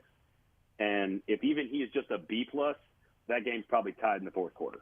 Yeah, Michigan, they were up 14-3, and they were in the red zone again, threatening to score when they faced their first 3rd down. When they ran their first 3rd down play. Like, you didn't need, your quarterback and things like that. And Donovan Edwards, breaks free for a couple of big plays. And, and I had just taken him out of my anytime touchdown parlay. So third-string running back, Donovan Edwards. So not a big deal at all. Makes total sense. But so nobody cares. It's right in the intro. Nobody cares. I was waiting for it. Come on, I had to do it twice, Braden. I had to give you 2 of them before I finally got that one. I thought it was so last year. Sorry. That's right. All right. So what does this mean now for Jim Harbaugh? Was that his last game as a college head coach in this current iteration of a college head coach, or does he return to Michigan for another go around? I mean, is $125 million not enough? Like, I don't know. Like, I assumed that these were his last 2 football games going into the playoff, regardless of what happened. Because if he loses, it's, hey, I'm never going to get a better chance to win, and I couldn't get it done. I'm going to the NFL. I dream about the Lombardi Trophy no matter what. If you win it all, it's what else have I not, what's the only thing I haven't accomplished in my entire career so far? It's winning a Lombardi Trophy. I'm gone. I mean, you don't change agents when there's a $125 million contract on the table because you're like, going to stay at Michigan. You don't take an interview last year on National Signing Day. Like, if a head coach in the SEC at a power program in the SEC, like if the Auburn head football coach took an interview on National Signing Day with like the Saints, they would burn his house to the ground. Like, it's absurd how he behaves. Now, he's an absurd human, but like also a great coach. So I guess worth it. I assume he's gone to the NFL. Like, I've always sort of assumed that. Maybe I'm wrong. Maybe this changes things. He's going to lose a ton of players off that team. That was a special team in a special moment to sort of build to win and then go back to the NFL to try to accomplish your ultimate goal. I mean, ultimately, all that matters is the money's not a factor. It's like, what is it that you dream about accomplishing when you put your head down at night? Is it the Lombardi Trophy? Well, you can't win that at Michigan. So you got Justin Herbert available, if that's your fancy. The Tennessee Titans, Nashville, if you want to live in a great city, that's available. You've got, potentially a historic franchise in the Patriots available. Potentially, like, there's all, like, what's your fancy here, You got a high draft pick if Chicago's open, which doesn't seem like it's going to happen, but also Washington, they've got a quarterback potentially you could draft. So, like, it's sort of what is it that you want? And I would assume that Harbaugh would have his pick. And, again, I think he's going to be good no matter where he goes. I was one of the only people still left on the train / bandwagon, whether it was 2020, when his team was bad, and people are just like, well, he can't win. I'm like, I don't know. He's won everywhere he's ever been. I'm not surprised that he won the national championship. So I would not be surprised or bet against him winning a Super Bowl either. So. Yeah, I'm just already setting my mindset for that he's going to be the Chargers quarterback or Chargers head coach. I mean, heck, he might be the Chargers quarterback too. Who knows? But the Chargers head coach with Justin Herbert, because I don't want that to happen. I'm with you. I've been on the Jim Harbaugh bandwagon for a while. When he got hired there in Michigan, it said he would win a national title. It took 9 years and 3 college football playoff appearances, but he eventually got there. And you know what? My wife and I had a lovely dinner with he and his wife. So maybe there's a little bit of a skewed and bias there as well. I don't know. And his lovely wife is from Kansas City. So, there's also that. Are you suggesting that you're football royalty as well? Like in the football family of royalty? Is that what you're saying? That's exactly or is what that just your wife? No, well, she's a WKU Hilltopper. She was there when they won the national title with Jack Harbaugh as the head coach. And Jim Harbaugh having recruited, 20 or... So she's 100.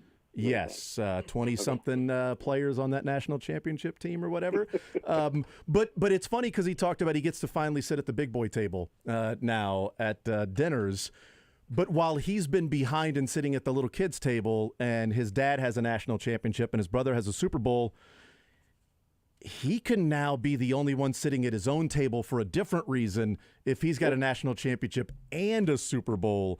He's made tons of money, and he's going to make a lot of money whether he coaches at Michigan or the NFL. But the one thing he can finally accomplish in his family more than the others is he can do both, and John can't, and obviously Jack can't. Well, Harbaugh and Pete Carroll are the only two that have played in a national championship game in the championship era, of course, and won a Super Bowl. That's obviously a short window, 98 until now. Carroll's the only one who have won both. That's to your point about the table.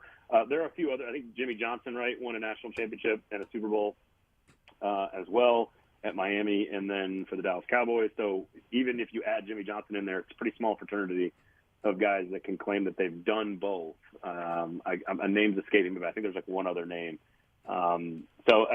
Yes, I mean, it's sort of a different table. Like, it's not even the big kids table or the kids table. It's like you're in a whole new house when you can claim both. And again, having already been to a Super Bowl and now won the national championship with 3 straight trips to the Super Bowl, built Stanford to a powerhouse, won Pioneer League championships. Like, there's no place this person has been, and they have not been very, very good. So, to me, the Lombardi Trophy is the only empty slot in the trophy case, and I don't know why he wouldn't go for it. Barry Switzer, the one that you were thinking of. Barry Switzer, all right, that's what I thought. Well, I keep forgetting he had such a huge impact on that Cowboys team after Jimmy Johnson. I forgot about that. He's got 4 championships, man. I mean, come on. Harbaugh, he's hoping to get 2. But yes, Barry Switzer. I knew it was some goofy Texas, Oklahoma guy. I knew that. Texas, Oklahoma guys are all goofy. Let's just call a spade a spade. Let's go. That's true. All right, last one for you, Braden. Who wins the national championship next year? Georgia. In our college football playoff. Okay, Georgia, maybe Alabama, but Georgia. Georgia over Missouri, I'm guessing? Georgia is, again, Georgia might have been the best team in college football this year. No offense to Michigan. That's disrespectful. But I think Georgia beats Washington in that game last night, the way Michael Penix played. And I'm not sure Michigan could have beaten Georgia with the performance it got from its quarterback last night. Yeah. So, and almost all those dudes outside of, Amarius Mims, the tackle, who missed most of the season this year, you're going to lose Brock Bowers, and there's a couple of seniors. Bullard at safety is going to be gone, but by and large, that team is going to return with the best roster, with a starting quarterback, with Kirby Smart. Georgia is our preseason number 1 in the magazine. I'm not sure who else you'd pick. I mean, again, Bama. Honestly, truly, the top 5 or 6 or 7 in the country next year, just in some order that you want to mix them up. However, it's Georgia, Bama, Texas, Michigan, Ohio State, Oregon, Missouri, Ole Miss, Penn State, and if you notice anything about those top 9, they are all Big Ten and SEC teams moving forward now. I think you probably could mix Tennessee in there, maybe Oklahoma, maybe Notre Dame. I don't know who from the Big 12 or the ACC. I think Florida State's taking a big step back. Maybe Clemson is the team to beat in that conference. But you could see the Pac-12 and ACC champion and Big 12 champion being, or sorry, not Pac-12, Big 12 and ACC champion being outside of the top 12 in the preseason. And so, again, I think we're going to see a whole new world next year where the top 8 to 9 to 10 teams, certainly maybe almost all of the top 15 could be from 2 conferences. And so it's not going to take long for it to look weird. That's for sure. Yeah, the only thing I noticed the first batch of teams was when you were talking, my heart fluttered when I heard one of them. So that's the only thing I noticed about I that. like Missouri more than Ole Miss. So you and I have that in common. Leaving. You and I have that in common. So, Braden Gall, ESPN Radio, Athlon Sports. Braden, you're the man as always. Appreciate the time, sir. Had a blast talking football and college football with you all year long. And looking forward to our conversations next year when we are leading up to a 12-team playoff and the new era of college football. Yeah. I'll leave you with this. Oklahoma joins the SEC. They've played over 90 times, Oklahoma and Missouri. Oklahoma fans don't necessarily view it as a rivalry. Eli Drinkowitz said, "Hold my beer." There'll be a lot of beers to give to Eli Drinkwitz if he knocks off OU. Braden, you're the man. Appreciate it, brother. See if we can do something about that rivalry thing. Maybe steal a lineman from you or two. We'll see what happens. Well, you know what? That'd be Have a good one, fun. boy. And as long as that guy's at least I'm a North Bronco, a man after my own heart. Thank you, Braden. Appreciate you, brother. All right, man. Good to talk to you. Absolutely. Happy New Year. Yes, you too. There's Braden Gall. Great stuff from him. I do love that. That's fantastic. Nice job. That's the best. I was going to ask him. I have a fantasy big board I'm working on for next year, and I was going to see if you had some parlays for me. What's the question that you were going to ask him? Oh, so going in the next season, I think I'm going to have the 10th pick in my fantasy league that I won the championship in. So I won the championship, which is really important. But I'm going to try to figure out if I can go quarterback heavy and maybe draft 2 quarterbacks or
stopped by on this snow day with some fantastic food for the people that have made their way into the office today. And if you're going to make your way to a restaurant or maybe even order and to go, pick up, whatever, Overland Park and Parkville locations, they opened up at noon, so they're already open right now. And then Shawnee location, K7 and Shawnee Mission Parkway, they open up at 3 o'clock. So shout out to Kevin and his staff, but Nick and Jake's great stuff, and appreciate them dropping off some food for the people that are here at the station, which includes Ren Petro and Curtis Siebold and Adam Dravetta, and they will be coming up next here on Sports Radio 810 WHB. We heard from Andy Reid and Patrick Mahomes and Chris Jones and Trent McDuffie and Jawan Taylor and Willie Gay